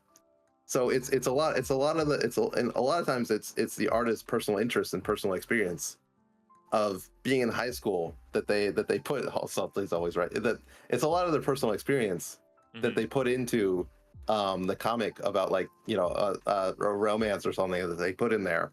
That kind of goes into it. And another thing about Japan is Japan's a very small country in the sense of like you can go to Tokyo and you can go pretty much anywhere and walk around and stuff like that. So as a student, you can walk around and get in on adventures. Like, you can hop on the train and go anywhere. Like you can do stuff. Whereas like in Canada, or America, like everything is suburban.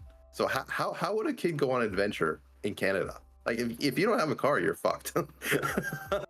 which is which is why just in terms of contrasting going a little bit too far, like how would you even formulate a story around high school kids in Canada because they can't go anywhere, you can't just do things. so I think that's kind of the two part the two main reasons I would say is one, it's the people recording their own experiences at the time where they become comic book artists, and then number two is you can actually do things. That's true. Yeah, I mean, they're even the stories that we have of like the high school kids here. It becomes very formulaic regarding like the stresses of going to college or going to a party or having a girlfriend or like stuff like that. Like the themes just there or going to the mall. The mall is like that's a fairly commonly used setting for a lot of shows and whatnot. So yeah, as you said, it is a lot more difficult to kind of not necessarily have like adventures, but just have them. I don't know. Have it as like a consistent theme, especially if you have a lot of people, as you said, that like do want to become the writers and the illustrators of all these comics as they're going through high school. Like I can't say I've met a lot of people that share that kind of sentiment, at least here in Canada. Yeah, and like one example would be My Hero Academia, where Mm, you have all the superheroes in the streets and walking in the streets. And so I can definitely see it of actually being here, of like if you if you let your animation run wild, as like as you're walking around in Tokyo, Like what would happen if people actually had superpowers in Tokyo? And it kind of stems from that. I see, and I'm guessing like a lot of the like fantastical elements regarding just some of the crazy and outlandish ideas, because Japan's always just had that like reputation of like the manga or the animes like just being so outlandish regarding their stories. Like there's this one anime that I remember. I don't know if it's still going on, but it's like this guy becomes a vending machine and he's also in like a fantasy world. Yeah, I got reincarnated as a vending machine. Yeah, that's Like what the like who I I look at that and I'm like, okay, that I mean, I don't have time to psychoanalyze that, but whatever made that, I need to be concerned of. I need to not avoid it. I need uh, to like keep a watchful eye just to be aware of it. But man, that's some outlandish idea right there. yeah. Well, I think. Well, I mean, what I was super disappointed about in Japan is like you see all of, like the crazy manga and anime and stuff like that, and you think like, oh my god, Japan's got to be like the most quirky country in the world. Like there's got to be some crazy stuff going on, and you come here and it's actually super boring. Like not much of what you see in manga or anime like actually ever happens here. Um, I in hope real not. life. I would really hope not, because Yeah, if it did, we would want. I would petition to quarantine Japan from the rest of the world because we cannot let it escape contagion. Are you fucking kidding me? Like, no, we're keeping that shit on lock. yeah, yeah. We're keeping. So I mean, what it is it's a lot of autists like taking their personal experience and then just turning it up to like a million, like not even just up to 11, just up to 20 of like how do you exaggerate your life, and like how do you completely go over the top in describing these social situations. And that's kind of like where a lot of like the hijinks in anime coming from, is taking small things in real life and really just blowing them up in terms for comedic effect, and like how to blow them out of proportion. And that's like part of the culture there, as part of that. And then being being reborn as a vending machine. So there's a lot of this is part of like the isekai thing of like Yeah, going to yeah. another world. And so going to another world is like this whole power fantasy where you're a loser in this world, but if you die and get reincarnated somewhere else, you could die and be like a giga chad somewhere else. So it's really going to that. Oh my god, Tanya the Evil. Yes, that's my That's favorite actually anime ever. that's actually a great series. I got into it, and just for the Yeah, sound editing alone, I was floored at how good yeah. they made it sound. I was taken aback. I was like, holy shit, my headphones can't handle how good the sound quality is. It was incredible. Just all the fight scenes and Oh my everything. I god, loved it. yeah. But yeah, so there's a lot of isekai anime, and the problem is like you can't is like there's so many isekai anime and they're so contrived that to stand out you really have to do these stupid like vending machine ones. And so it's a parody of a parody. It's so overdone that these become like a parody of a parody of a parody of a parody. And oh my god, Tanya the Evil like easily ranks as like one of my number one or number two anime. I love the animations. I love the play on God. Yeah. where it's like being X, where she hates like praying to him, but then she prays and gets like more powerful and shit like that. And like the anime and like how she fucks everyone over or like tries to like, yeah, oh my god, like yeah, like oh it's I like I'm losing words because I love like the whole fundamental aspect of that is taking the Japanese salary man and applying that to like a World War II kind of situation to show this is the cleverness, this is the egotistical salary man in his natural habitat. Yeah. It was when I stumbled upon it, I was like, it took me a minute to be like, hold on, what the fuck is this shit about? There's no fucking way. Like what? And I binged the entire series in like 2 days plus the movie. And Yeah. I don't know if they have more coming out. I really hope they do, because I think there is a season 3 coming eventually. I hope there is. I know that there's definitely more to the manga, that because the movie cuts off at the end. But yeah, there's I think I pray to God that there's more Tanya the Evil coming.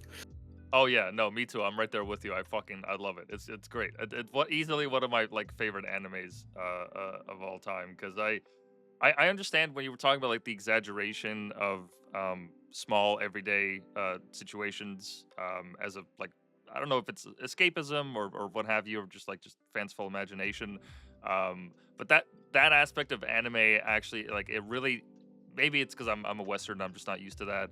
I didn't grow up in that culture. It really takes me out of it. So I actively avoid like animes that are just very like just over expressive characters, or like they take small situations and just like explode it to like this big thing.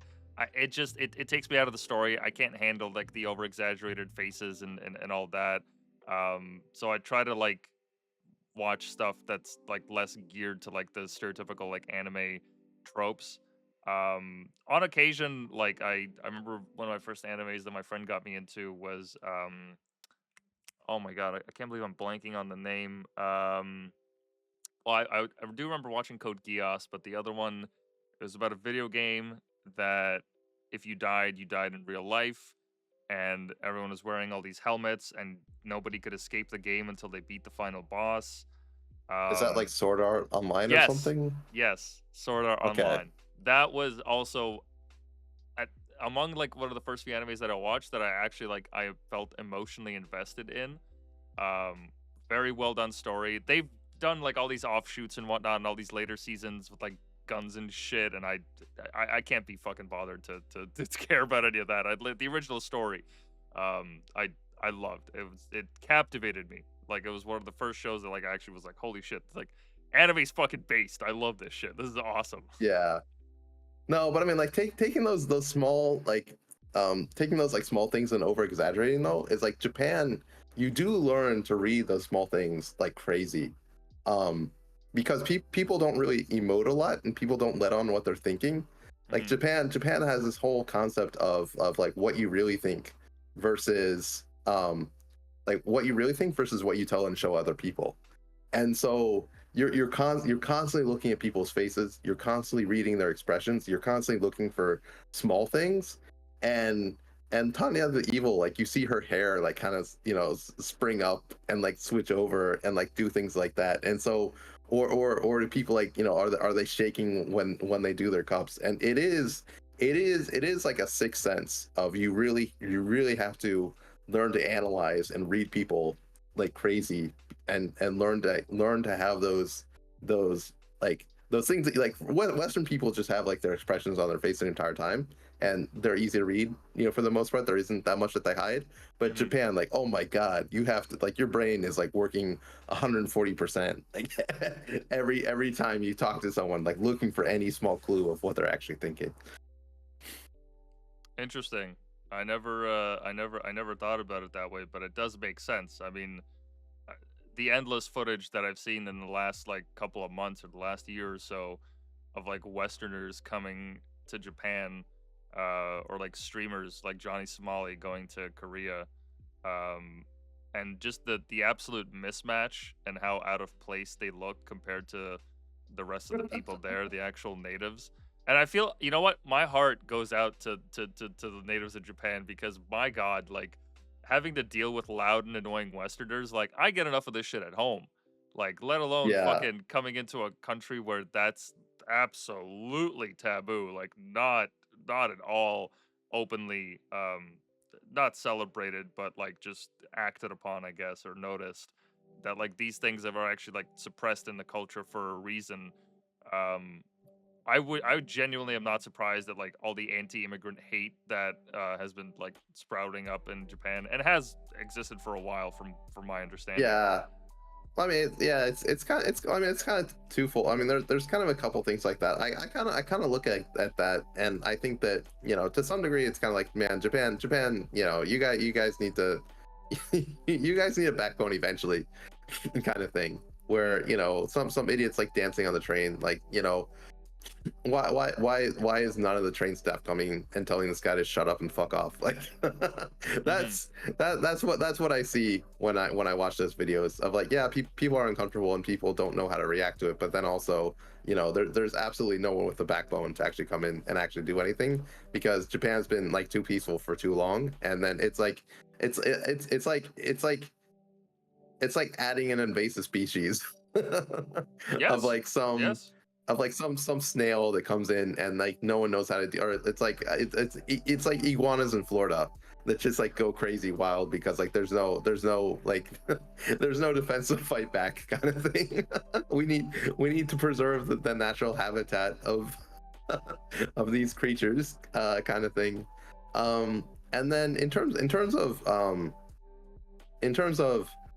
like like the social part of like Japan not wanting not wanting you know, immigrants and stuff like that, it's really pragmatic in the sense of like I can give you one specific example of like when you rent an apartment in Japan, as a foreigner, a lot of times you'll need to have like a special guarantee, like a company that will guarantee your apartment. Um, because in Japan it's like, you know, you have your guarantor, and like if you walk out, if you do any damage to the apartment and you walk out one day, that, you know, they can be sure that they're going to get their money's worth of like to get the apartment fixed. And what happened with there's like a streaming of Vietnamese people that one they wouldn't call they wouldn't call to cancel their apartment, they wouldn't clean up any of their stuff, just one day they would just fuck up and leave and leave all their stuff there. So from there, you would like the apartment, like the owner of the apartment, they're obligated by law to go through all the steps to say, you know, pay us our money, you know, pay us our money, you know, it's been 1 month, it's been 2 months, okay, now you're evicted. And then once you're evicted, there's like another law where they have to like clean out all the stuff and keep it on hold for 6 months.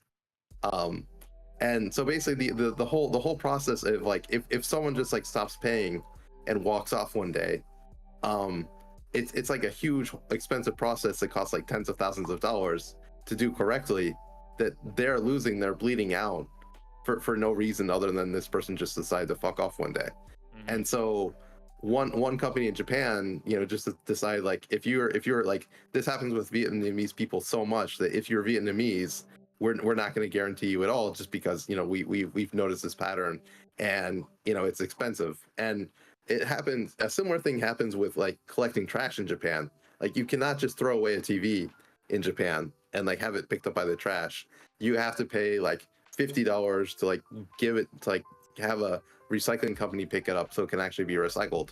And so there's a common thing even within Japanese people of throwing away the wrong trash and people like getting mad at each other like that. So there's a lot of really small things in Japan where it's like it's like, or if someone like gets in a bath, like gets in a shared bath before they actually shower and they get dirt in the bath, then you have to like clean and wash that entire like bath and stuff like that.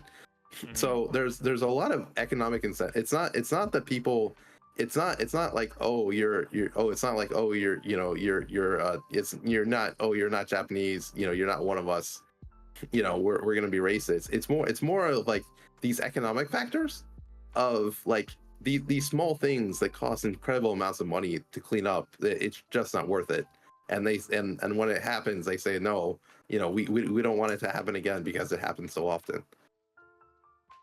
That does make a lot of sense, and I have like seen this like in shows like Tokyo Vice. I don't know if you've seen it. Highly recommend it. It's based on a real story of this reporter, Jake Adelstein, I believe his name is. He's still alive actually, living in Japan, I believe. He covered a lot of like stories regarding Yakuza and organized crime in, I think this was the 90s or 80s.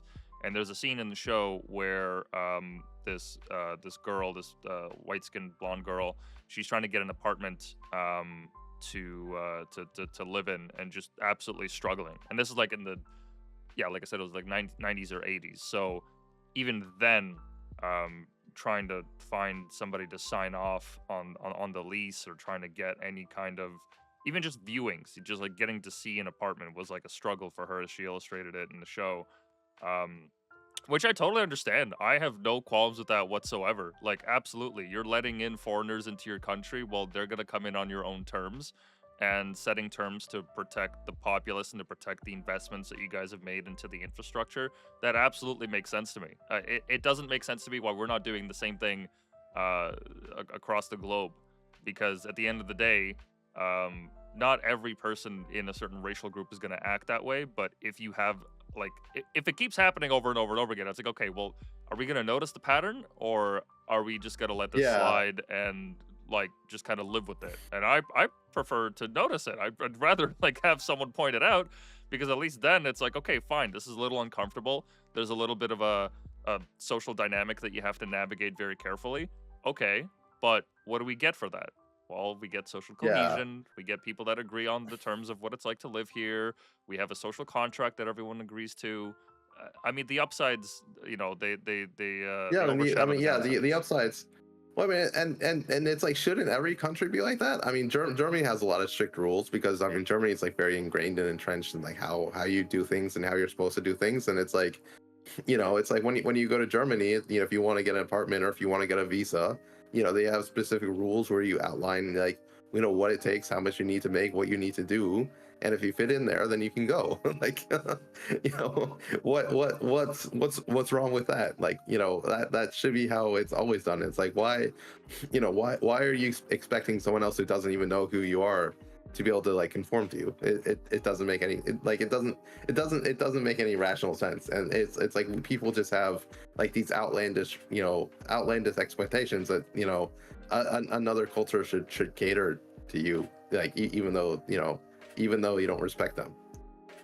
Yeah, absolutely. And we've, like, on the flip side of it, like, we've seen a lot of these issues start to bubble up in Canada, because now, thanks to our current administration, the legacy of what immigration is in Canada has really been stamped out in a major way. Which is, like, I'm very disappointed with, because, like, literally in my lifetime, I've gone from being completely open to, you know, immigration within reason, obviously. But now I'm of the mind, it's like, yeah, no, we need to kick a lot of these people out. We need to get a lot of these people that came in on these temporary visas that are overstaying their welcome. I mean, for fuck's sake, our food banks are getting used by these foreign students, and there's there's YouTube videos dedicated to Indians explaining in Indian, like, hey, by the way, this is how you can cheat the food bank system. It's like, bro, what the fuck? Like, our Yeah. fucking homeless and our needy are actually the ones that are in need of this. You guys are just foreign students. Go work a job. Like, go do something with your life. I don't understand why you feel the need to sap off of these people.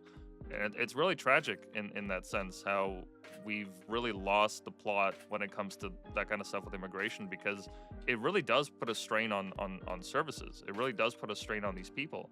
Not to mention that, I mean, we've welcomed so many people that some of them have ended up dying as they're waiting to be processed. Like, they'll be sleeping out in tents near the shelter system, and because the winters get so cold here, they just end up freezing to death. Like, we've had a number of these things happen. And what that signals to me is that, like, it's not even compassionate to let these many Yeah. people in. Maybe they would have been better off staying where they were, you know, tolerating whatever the conditions they had, waiting a couple extra months so that they wouldn't have to freeze to death.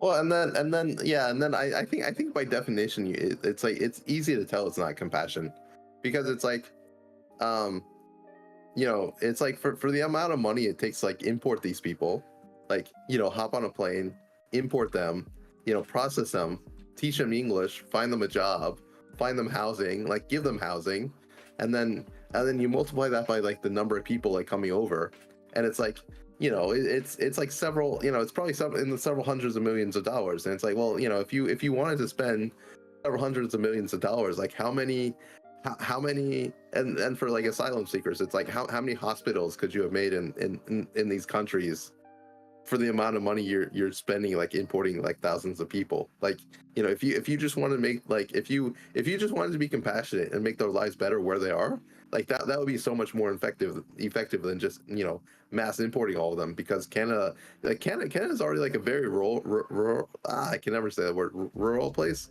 with a very low population density and, you know, very high cost of living. And, you know, it's like it doesn't make sense to import them, you know, into Canada. It's like, you know, what would even compel you to even like do that or think that? It's so weird to me. Yeah, it's something that we're going to be unraveling for I want to say at least the next decade, if not two, because the issue now is that a lot of the people that have come across, now they're claiming, okay, well, I was sold on the Canadian dream. I was told that I'd be able to have a job opportunity. I was told, you know, such and such and such, and now you guys want to take this away from me? Like, what right do you have if you're living on stolen land? You know, you're doing all these land acknowledgments and saying that you guys don't own the land. Well, we're gonna, you know, we're gonna take you up on that offer. We're gonna call you out on it and actually, you know, fit into your ideology. Who are you to say that we don't belong here if you guys aren't even the original people here? Which has Yeah. been kind of funny to see them using their logic against themselves. But a Yeah. lot of these I people mean, have started. Sorry, go ahead. yeah, I mean, it's like, you know, oh man, you're on stolen land, but it's like, okay, but you're taking money from stolen land and you just showed up, like, Yeah, like the ultimate, yeah, and it's like, yeah, you man, you guys are the ultimate freeloaders, like, like, learn to have some shame or something. It's crazy. yeah, and a lot of these people, what they're doing now to circumvent the system is they're trying to claim asylum on like LGBT identity, or that they're like facing persecution at home and whatnot. And then it's like, okay, well, how many of those claims are actually legitimate? What kind of records can we access from which country they came?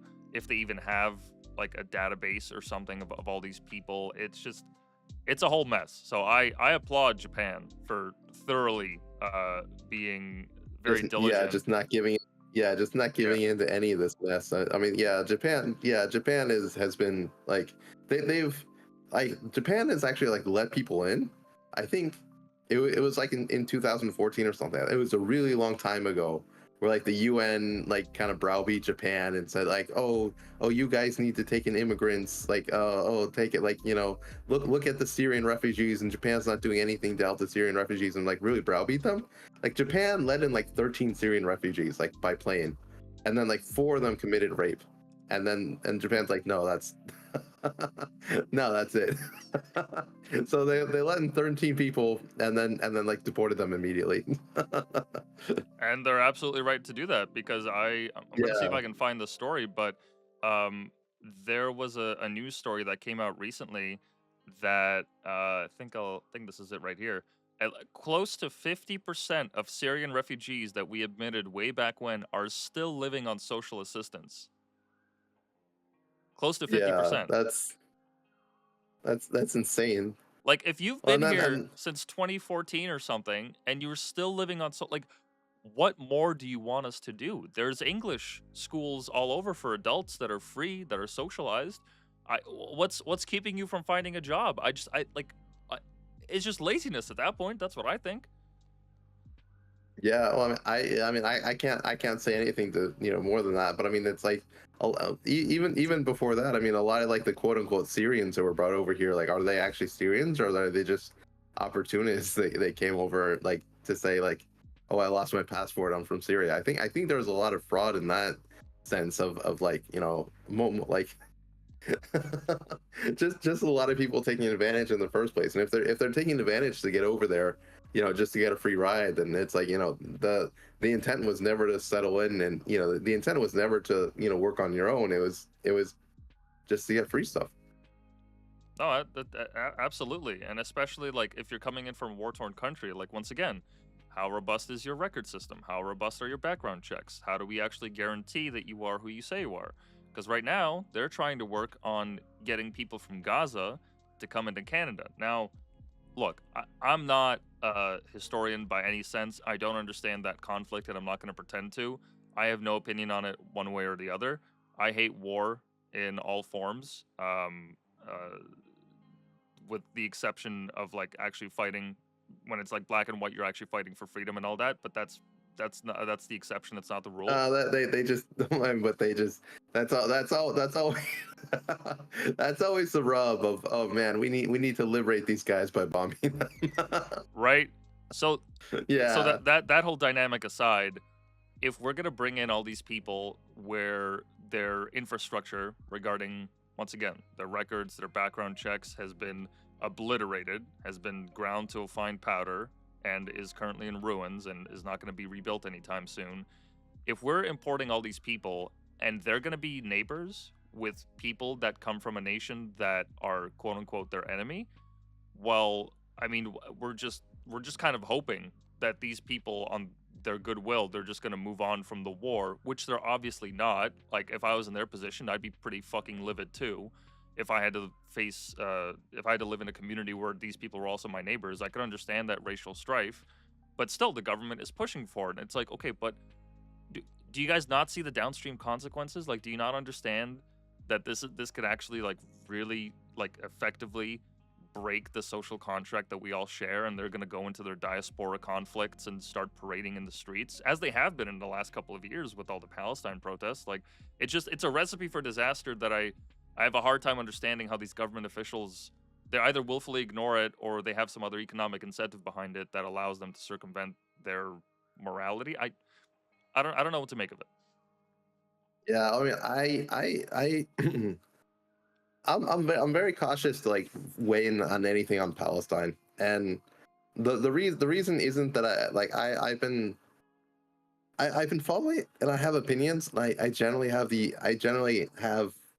I think I have a fairly decent grasp of what's going on, but um I don't want to say anything because I think it's like intentionally made impossible to form a cohesive thought on like anything you say about it. Like 100 people are gonna scream at you. And so I try to avoid that. I tried to avoid talking about it because I don't think I can offer like any balanced, reason, constructive argument that wouldn't get screamed at by anyone. What I can say is I don't I, like I think that it's kind of been intentionally left ambiguous for the entire time. Like I don't think that there was any reason or any plans to like be safe or be good neighbors in that. I'm not gonna say who, just to avoid the screaming, but Yeah. I don't think that there was any intention all along for either side to play nice. Is kind of what I think, and it's at a it's at a point where it's like I don't think um I don't think there's anywhere else for Gaza to go. Like, you know, they're at the point where they're getting shelled, like their hospitals are getting bombed. Like it's pretty much an occupied territory, and you know we know the other larger country isn't gonna stop. So you know it's like, where do they go? What are you gonna do with them? Like that's where I think it's at right now. um, so yeah, I think it's just it's intentionally made that way because that's another you know that's another sacred cow where you know you try to talk about it and have an opinion, and you know it's intentionally made so that people can have rational discussion around it. Yeah, no, I definitely see your point there.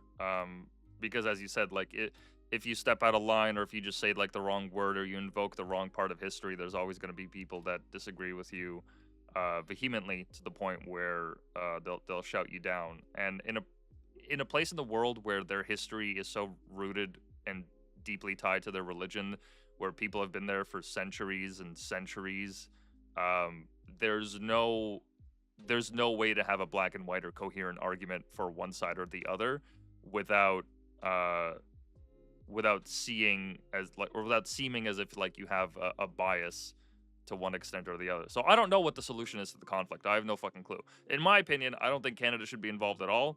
Not our place, to be frank with you.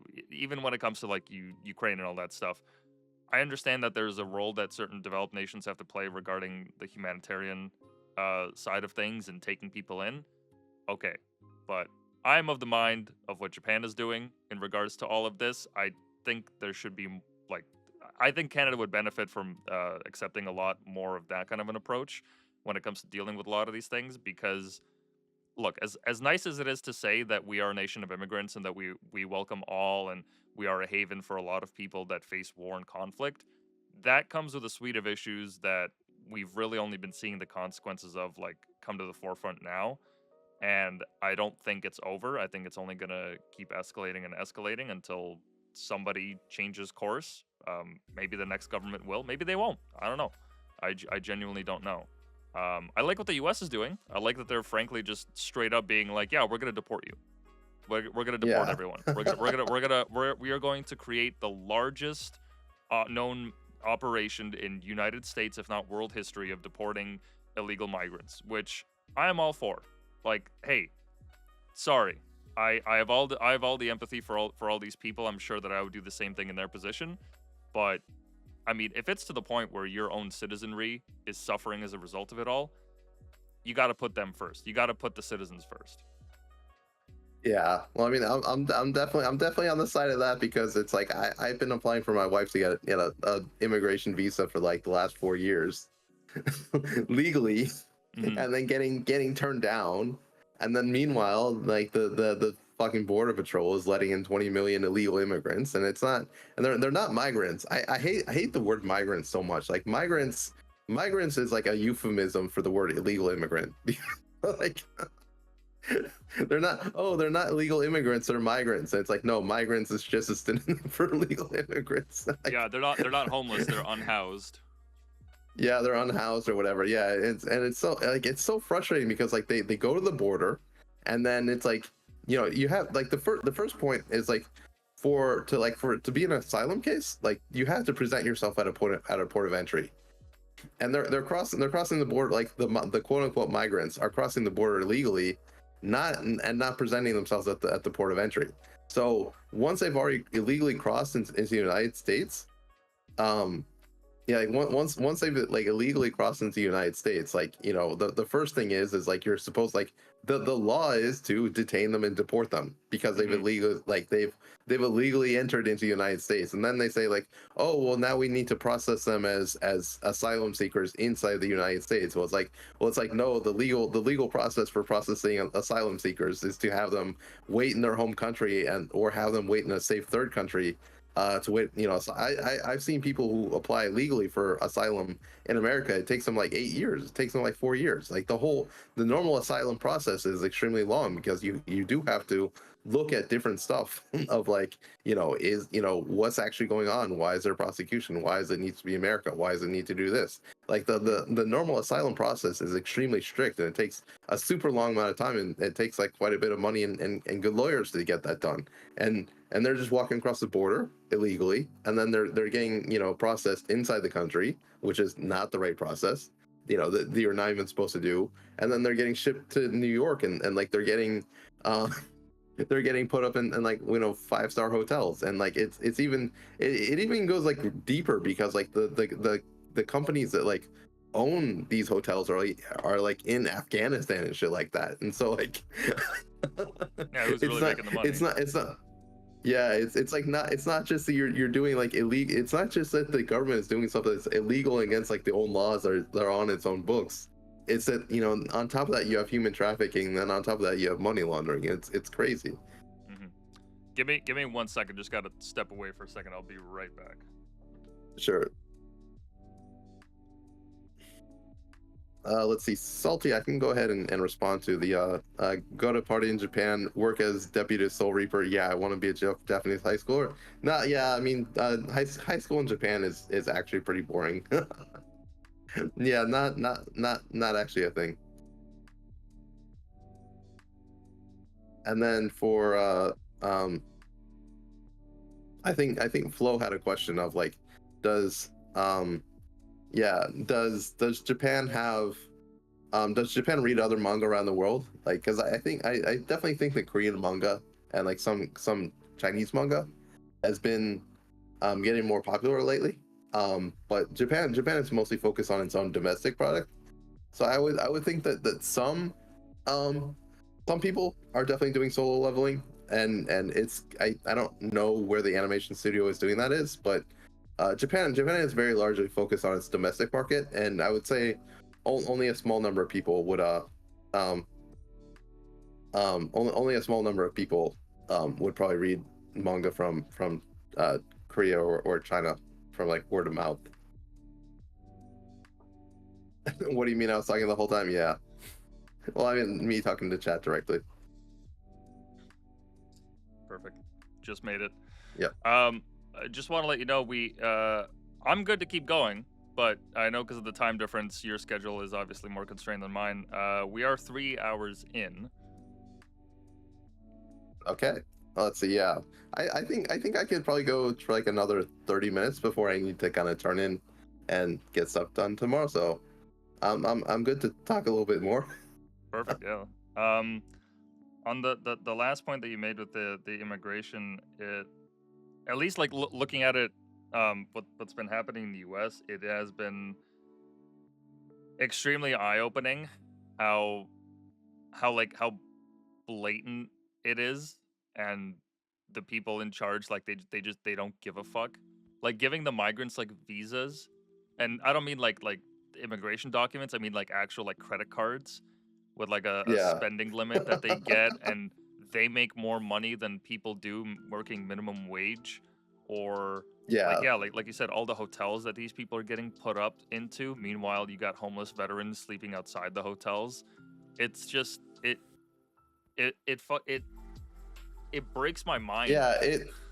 It really does. You know, it's like, you know, and it like it's so blatant in your face. Like a lot of like, oh, I guess a lot of like black and like inner city communities, like not like black and some Hispanic communities and stuff like that. Like they've been lobbying the government to yeah, oh yeah, Chicago community. Like there's one where it's like this like Chicago community has been like petitioning their government to like do something for the community for so long, and it was like, oh no, we don't have the funds, we can't do that, and they've been like turning down the community for 5 years, and then immigrants come in, you know, illegal immigrants come in, and then all of a sudden like they tell black people to get out of the community center, and then they use it to like host migrants or something like that. It's like what, like to what degree do you have to disrespect your own citizens to do like this level of just like blatant in your face,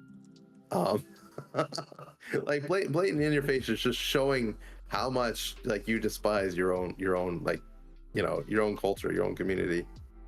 Oh yeah, there was a famous story that went out about a year ago or so, where a school was chosen as a housing site for migrants, and they shut down the school that was being used, Yeah. like by the students. And it's like, okay, well, so you're pausing, or at least you're putting a strain on the education system that is supposed to bring out the next generation of economic units, right? If we're thinking from their perspective, for the sake of migrants who may or may not have a handle on the language, may or may not have applicable skills for the employment market. There's all these like just maybes, and maybe they do, maybe they don't. And you're gambling that and hoping that they have what I would assume political favor for you or for your party, instead of the people that already live here. Like, is it really that much easier to import these people and get them to vote for you than it is to just convince the people that are already here? Is it really that much easier? Do they really think that would be a slam dunk? I think the answer is yes. I mean, and I think it really just, I really think that the whole thing was about importing voters. You know, they have the numbers. You know, there was Joe Biden versus you know, Trump in 2020, and you know, if the Democrats were really confident that they could beat Trump in 2024, they would not have imported that many people. I think they had the real numbers internally, and I think they thought of like, oh man, you know, this is how bad things are. Like if we're gonna beat Trump in 2024, we need to import this many people and get them voting blue to have this much of a margin. to be able to do that. So I think personally I think it was just about importing voters. Yeah, which just makes me all the more excited for Trump to start the deportation process. I'm rooting for him, man. I really am, Yeah, because being a Canadian, a lot of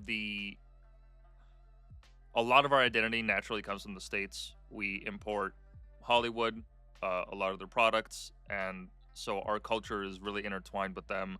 Um, but another important like part of this is that uh, some of the stuff that happens here in Canada, it's kind of got a lag time. So like it happens in the US first, and then eventually like we see kind of like it trickles down here.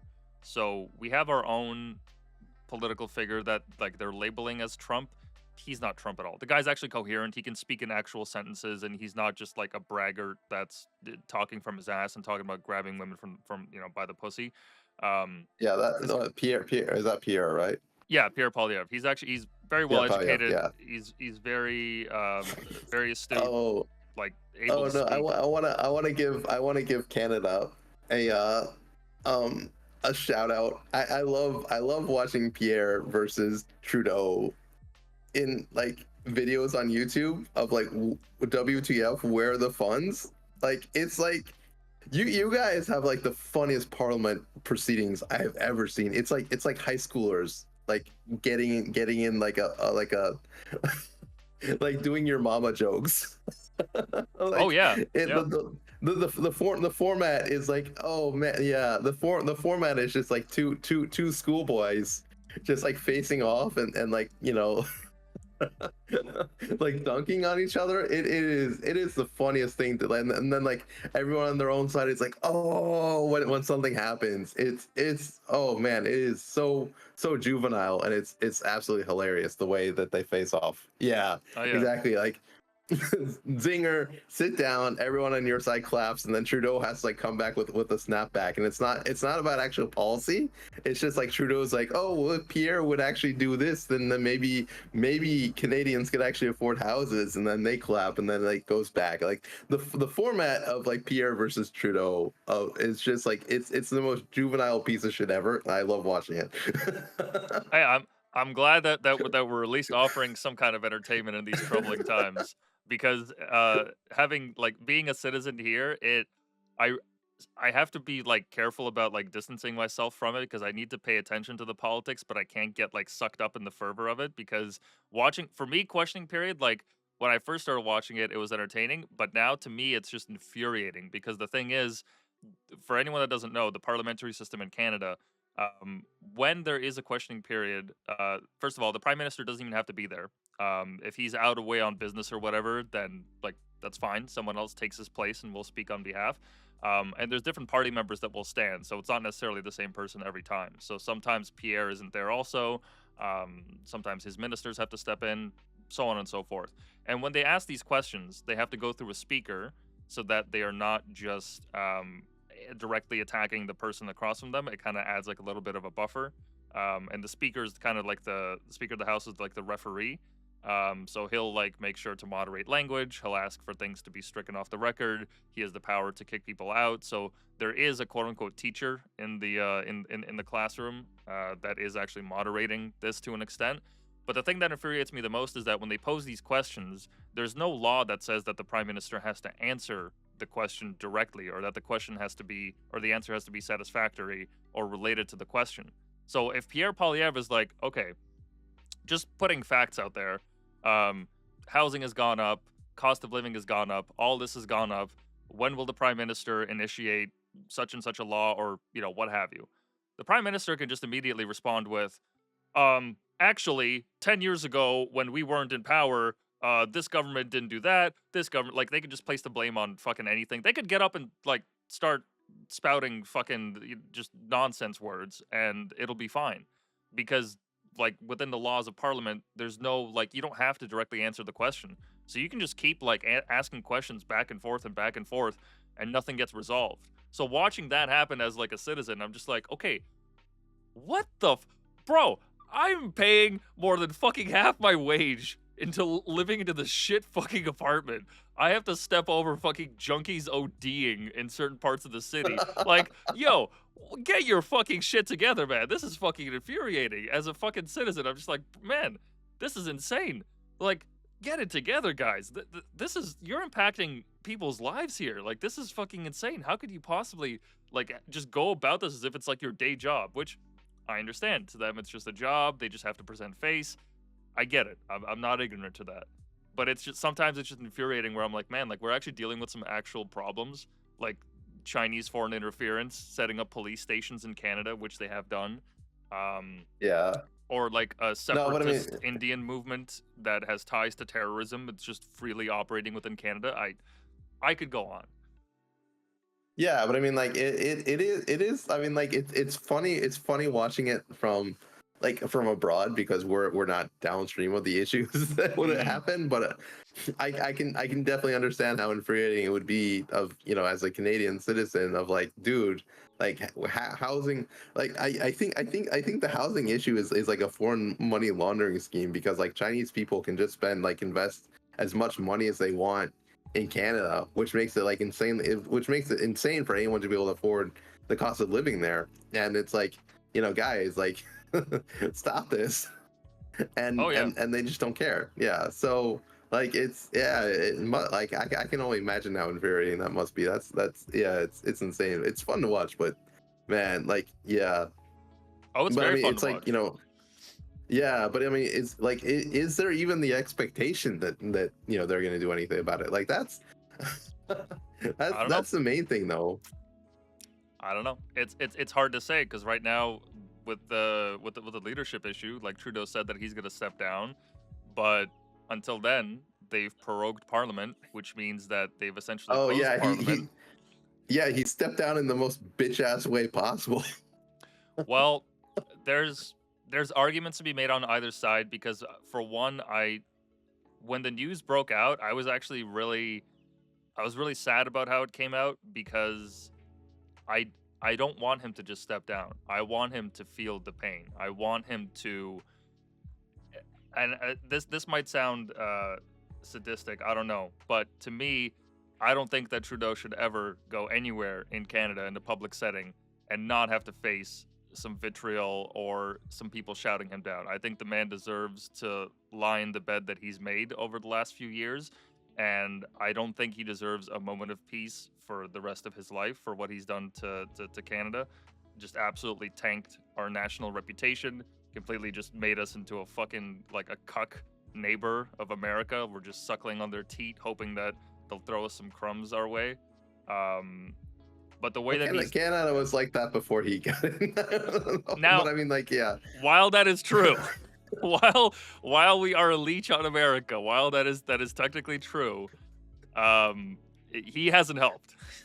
he hasn't helped. Yeah, no. Yeah, I mean for like like as long as I've been alive, like we've always described, you know, as like Canada is like America's retarded younger brother. I mean that's Yes. always been the joke. But That's I mean fair. he's made it like, so like he's made it from like it's gone from Canada having like a somewhat, you know, stable, like, you know, standard of living to a completely unlivable hellscape, pretty much.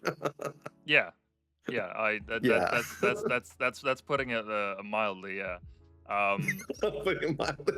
So with like what the proroguing though, what it has actually helped with is a lot of the crazy laws that they've wanted to push regarding like internet censorship, or social media platforms, or migration and all that.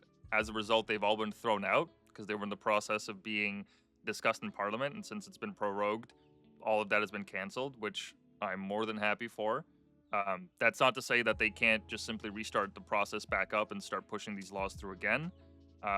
Whether or not they'll make it in time to do that before the election, I don't know. But regardless, it's his stepping down is not as black and white as it may seem on the news, because in a way, the political party is holding the nation hostage because no new laws are going to be passed and nothing's going to be talked about until March.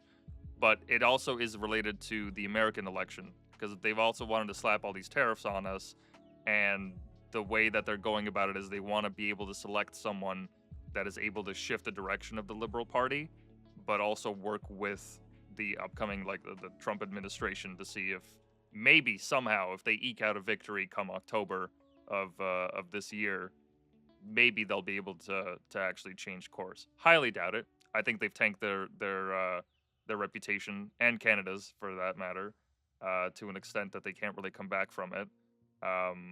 But even then, like I don't really have faith in the conservative side either. I don't think Pierre goes as far as he needs to in regards to some of these issues. But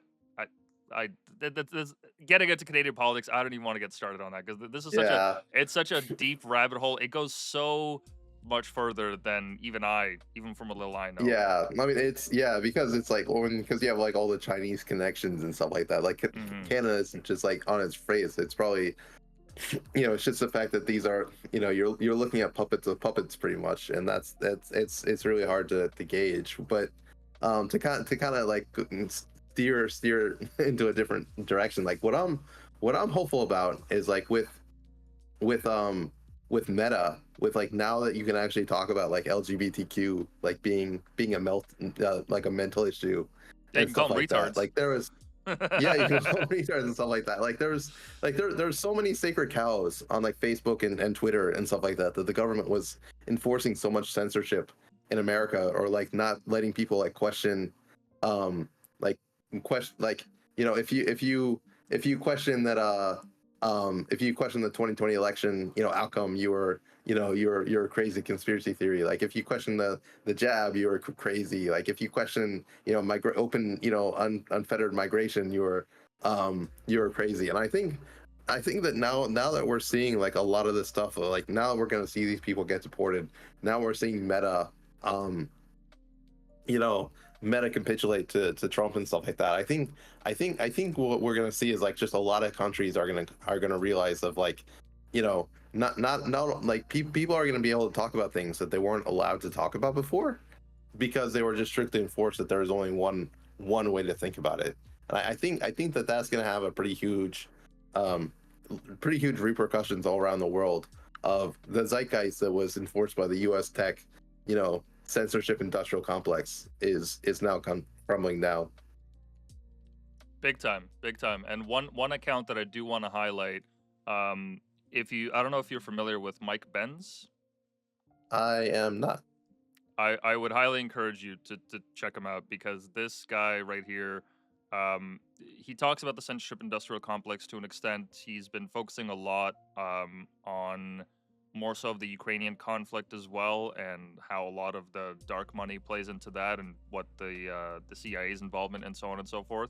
But he talks about, like, he has a very, very, very good video. It's about 40 minutes long, regarding the history of the intelligence state, and a lot of this other content where he's just been independently investigating this over the last few years.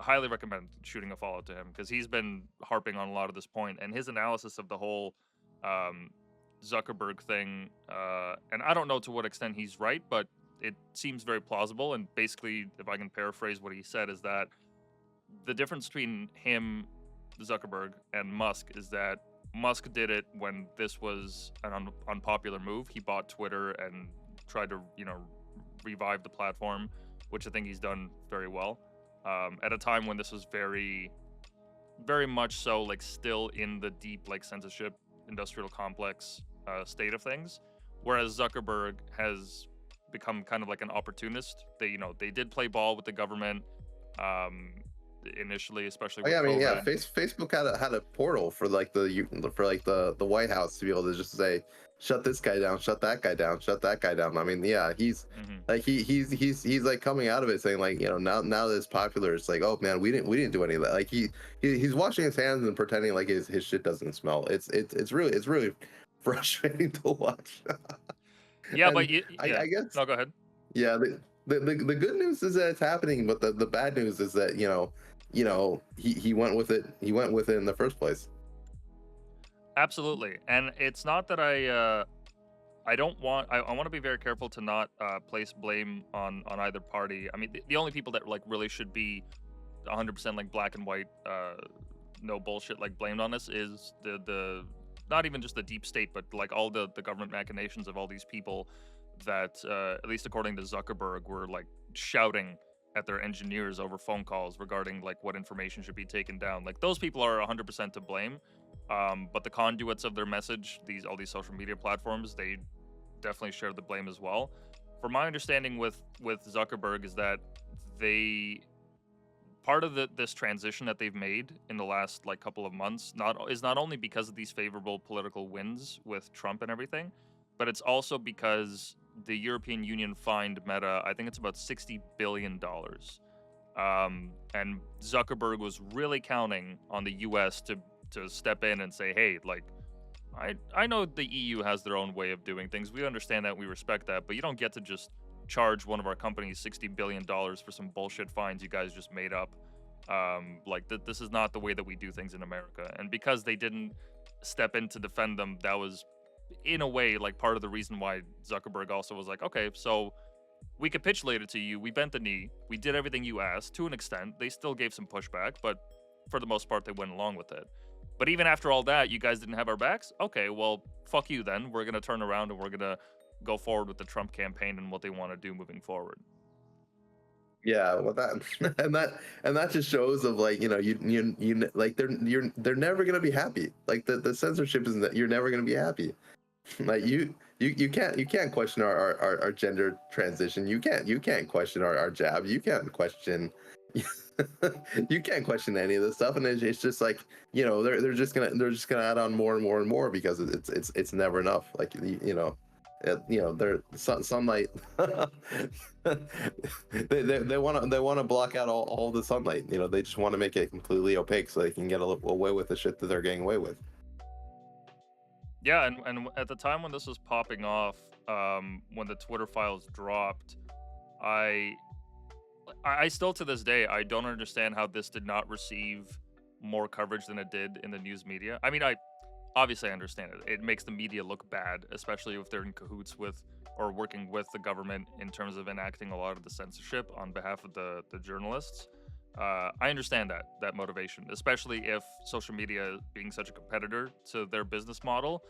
I get why they wouldn't want to cover the platforms in a favorable light.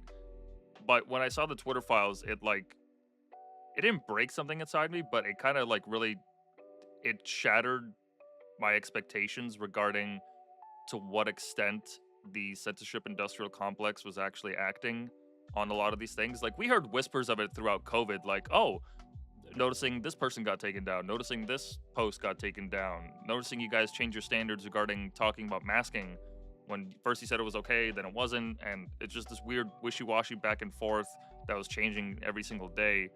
You know, we got little hints of it here and there, but nobody in the mainstream media really covered it besides calling people, as you said, conspiracy theorists for questioning anything like, oh, how dare you question transing the kids? How dare you question the jab? And so on and so forth. But when I first saw the Twitter files, I was really taken aback at just how deeply involved the American government, or at least the Biden administration, had gotten in enacting this. I mean, it's nothing short of Orwellian. It's kind of a meme to say it now, but it is factually true. Like they essentially did try to do that. Yeah, I mean, 100%. And then, you know, the media went along with it. I mean, one of the things, the main thing that sticks with me is I think it was still when James Keith was at Project Veritas, and they were going through the Trump Russia story, and they got an inside story into Van Jones in the elevator, and he said, what do you think? And they were asking him, like, what do you think about the Russia story? And he said, it's a nothing burger. Like, so, like, you know, CNN, like, as they're reporting about like Trump Russia inside, you know, they're saying it's a nothing burger. Like they know it's false as they're reporting about it. Like, so I mean, like, yeah, I mean, I you know, if you want evidence that the journalists know that what they're doing is like false, and they report on it anyways, I mean, that's like 100% proof.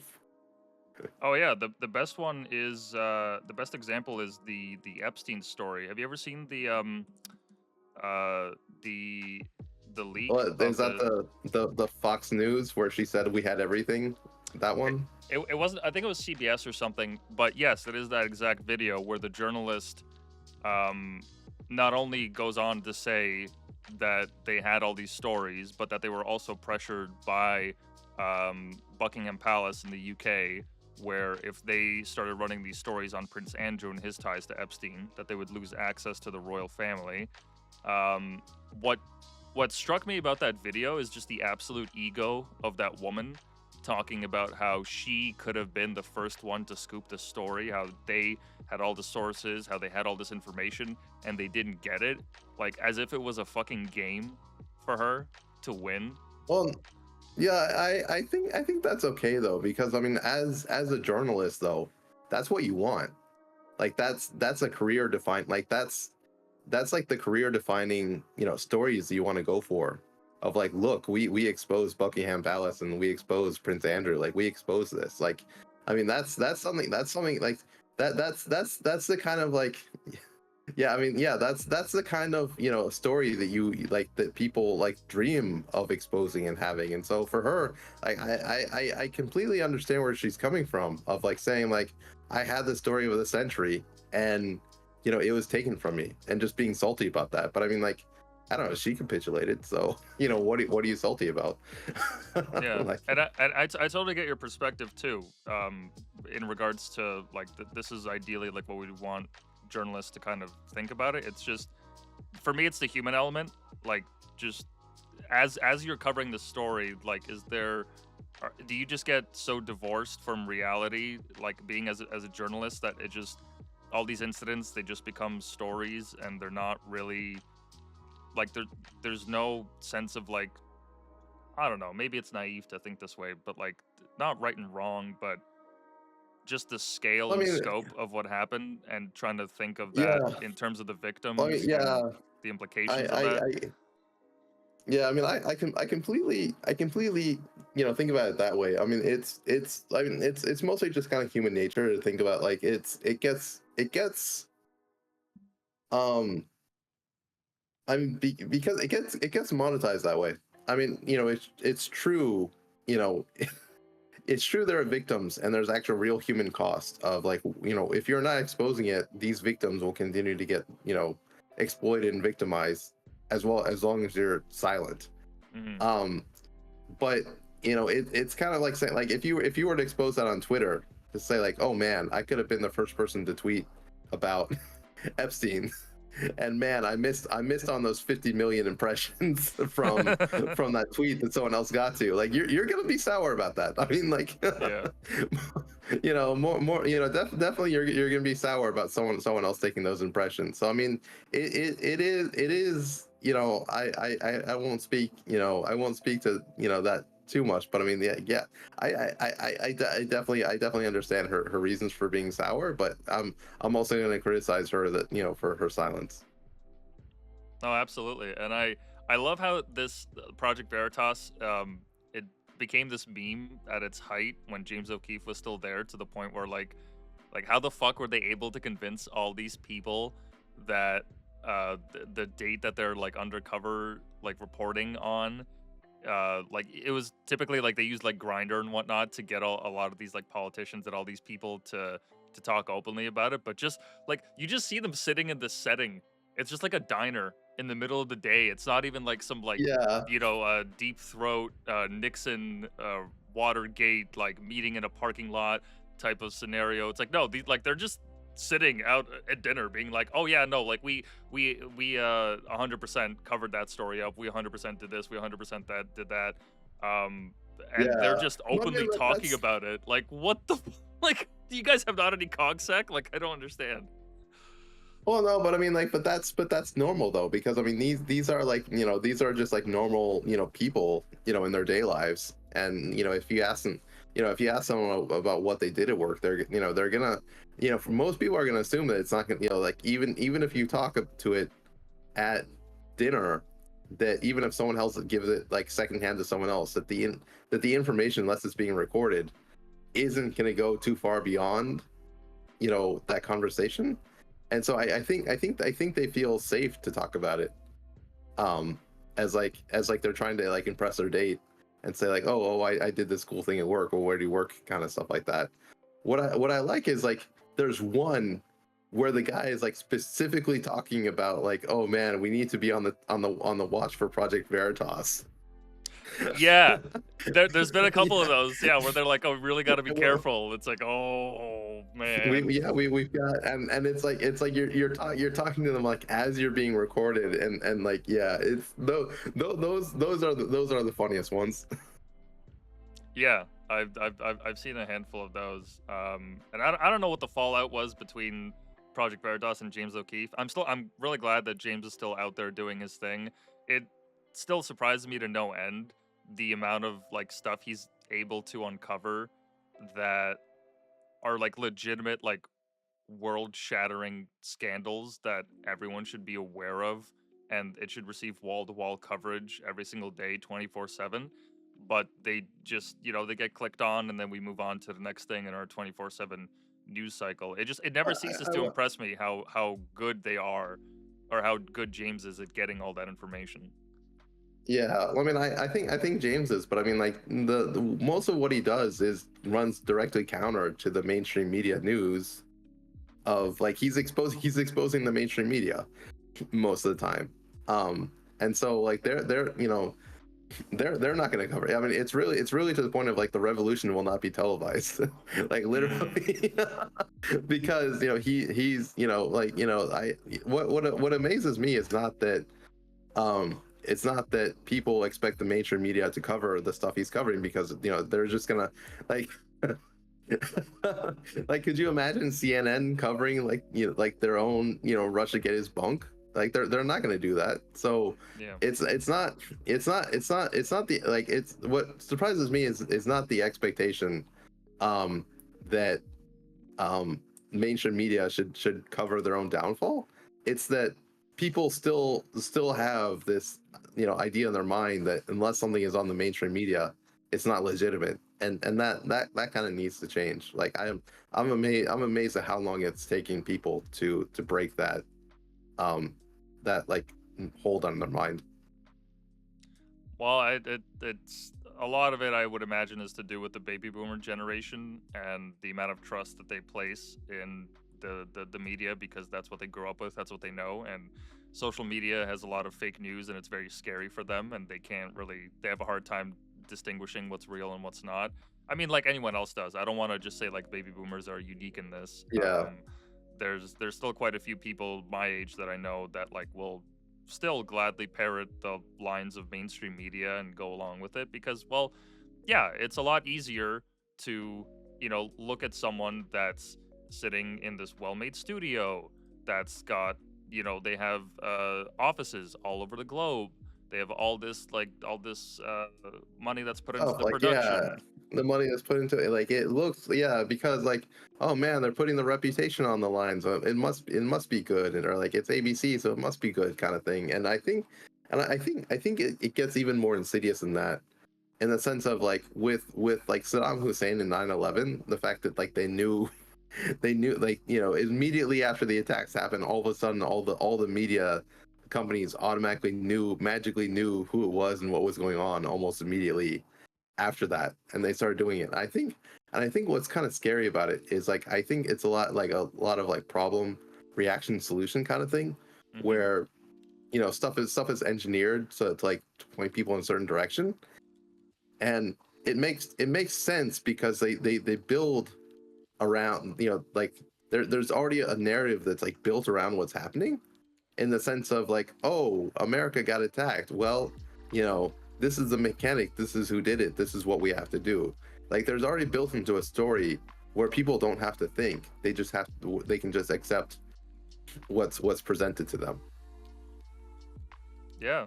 No, absolutely. It just that ecosystem makes it like the barrier to entry to accepting these stories, when you are able to manufacture consent in that kind of format, when you have the politicians are saying this and the media is reflecting it. Well, if you're going against it, like how like you're gonna be not only ostracized, but you're just gonna be seen as a kook. Like you're going against CNN? What? Come on, like Yeah, no way. like And yeah, CNN, the most normal vanilla CNN opinion. That's look at all the experts that we brought in from Raytheon. Like, yeah, so yeah, it's really hard because it's like the Truman Show, of like, when you control so much of the media around it, you can kind of control the narrative of what people accept and what people see reality as. and not only that, it also makes it harder to point the blame at any one person or at any one organization, because like the other issue that you run into with the mainstream media is that you don't need to have a shadowy cabal of people sitting in a windowless room smoking cigars plotting how they're gonna control the messaging. You just need to have these people go to similar schools. You need to have them connected with similar social networks and similar political ideals, and they're going to get some marching orders from the government here and there, sure, but generally speaking, just by existing with that environment and having to rely on this entire network of people around you, of getting all this consensus, it just makes it that much easier to share a singular message that maybe differs, like with some wording here and there between platforms, but typically it's going to give you the same kind of story breakdown. So Yeah. there's not even like a grand conspiracy to unveil, because there isn't one. All these people, they just naturally agree. They go frequent the same social circles. They went to the same universities, and so on and so forth. Yeah, and people, I mean, it's like the thing though is like it's not yeah, I don't think there's like something. It's not gonna be like some kind of like eyes wide shut where they're all like at Hmm. these like crazy like Illuminati like sex parties or whatever. Although there definitely might be some of the sex parties in there, but I mean it's not that there is a cabal, but I mean I think it makes sense. I think it makes sense um to look at it from this perspective of it might as well be a cabal. Like Hmm.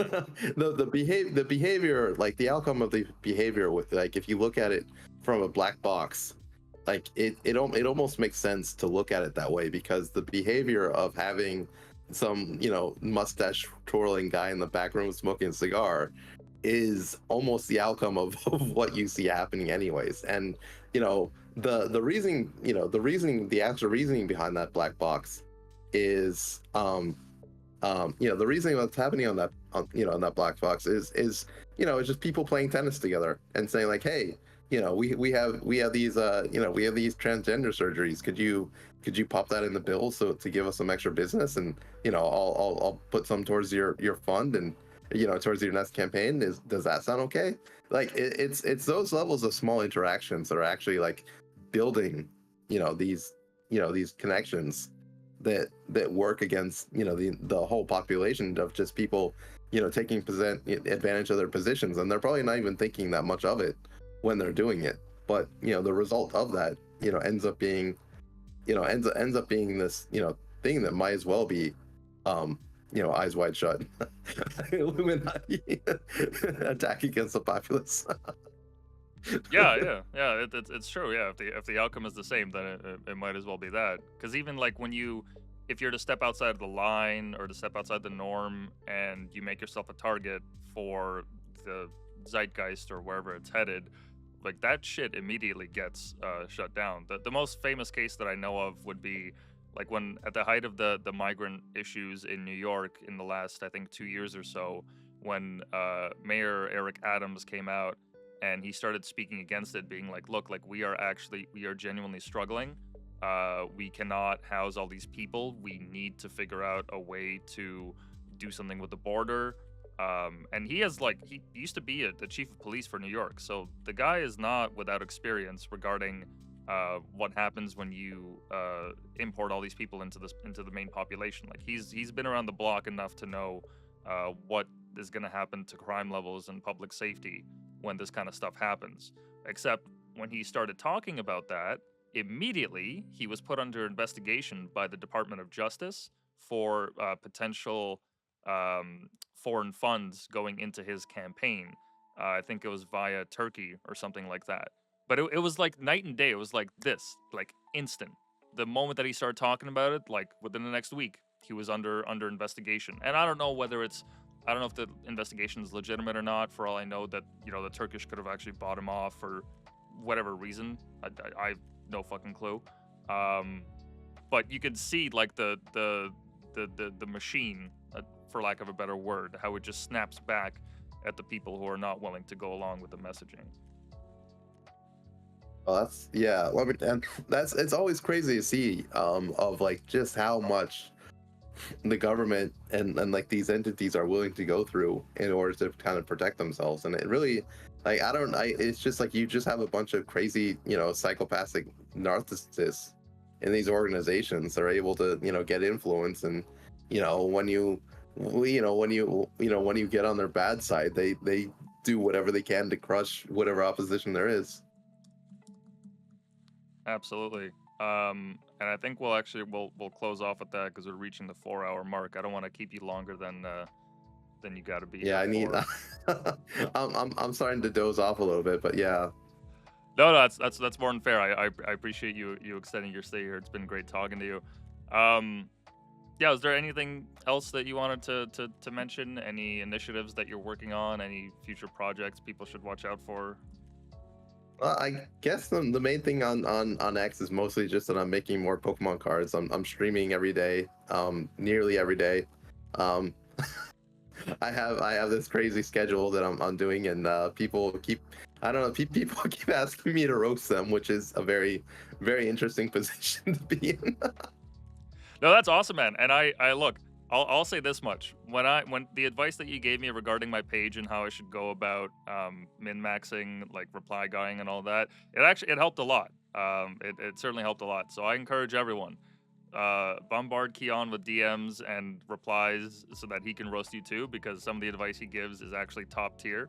And there's very few creators on Twitter doing what he's doing, so I cannot advocate more for tuning into his streams and listening to it, because there's some really good insight there, not just regarding the platform, but just, I don't know, just trying to make the most of what we got with X right now, because we are certainly too early to tell just what kind of impact it's going to have down the line, and it's really exciting to be a part of all this. Okay, yeah, that sounds good. And for me, it's just kind of like safe advice though, because there are very specific mechanics to take advantage of from the 500 to 1500 follower mark of just like what you need to do, what you need to be doing. And like if you do these things, you will see some tangible growth of just like how you like people can't follow you if they don't know you exist. And there are things you can do to just get growth and learn how to be exposed. And it's mostly just a matter of like I don't think as lobies of like as like lesser people. It's like these are mechanics, these are engineers, these are people who are insanely talented in their own right, but just don't know how to brand themselves and grow and take advantage of these mechanics in order to get recognized. And I want more people doing good things to get recognized. Absolutely, we love to hear it. But yeah, so once again, thanks for coming on. If people want to follow you, they can find you at WagieWeeb on X. And yeah, would love to have you on sometime, so we can just keep yapping about. I mean, what the fuck ever. We've been talking about a whole range of things, so it'd be great to have you Yeah, on. we weren't talking about any things I thought would come up, but that's fine too. Yeah. No, it's been great. It's good for me getting a cultural check on what the vibe is in the West. So I'm more than happy to talk about that. Fantastic. Yeah, we'll certainly have you on. So yeah, thanks for tuning in, guys. And I should be streaming tomorrow for the Whitepill podcast, and then I'll be posting more scheduled stuff as you go on. So just follow on X and see where it goes. But yeah, thanks for tuning in, guys. We'll see you later.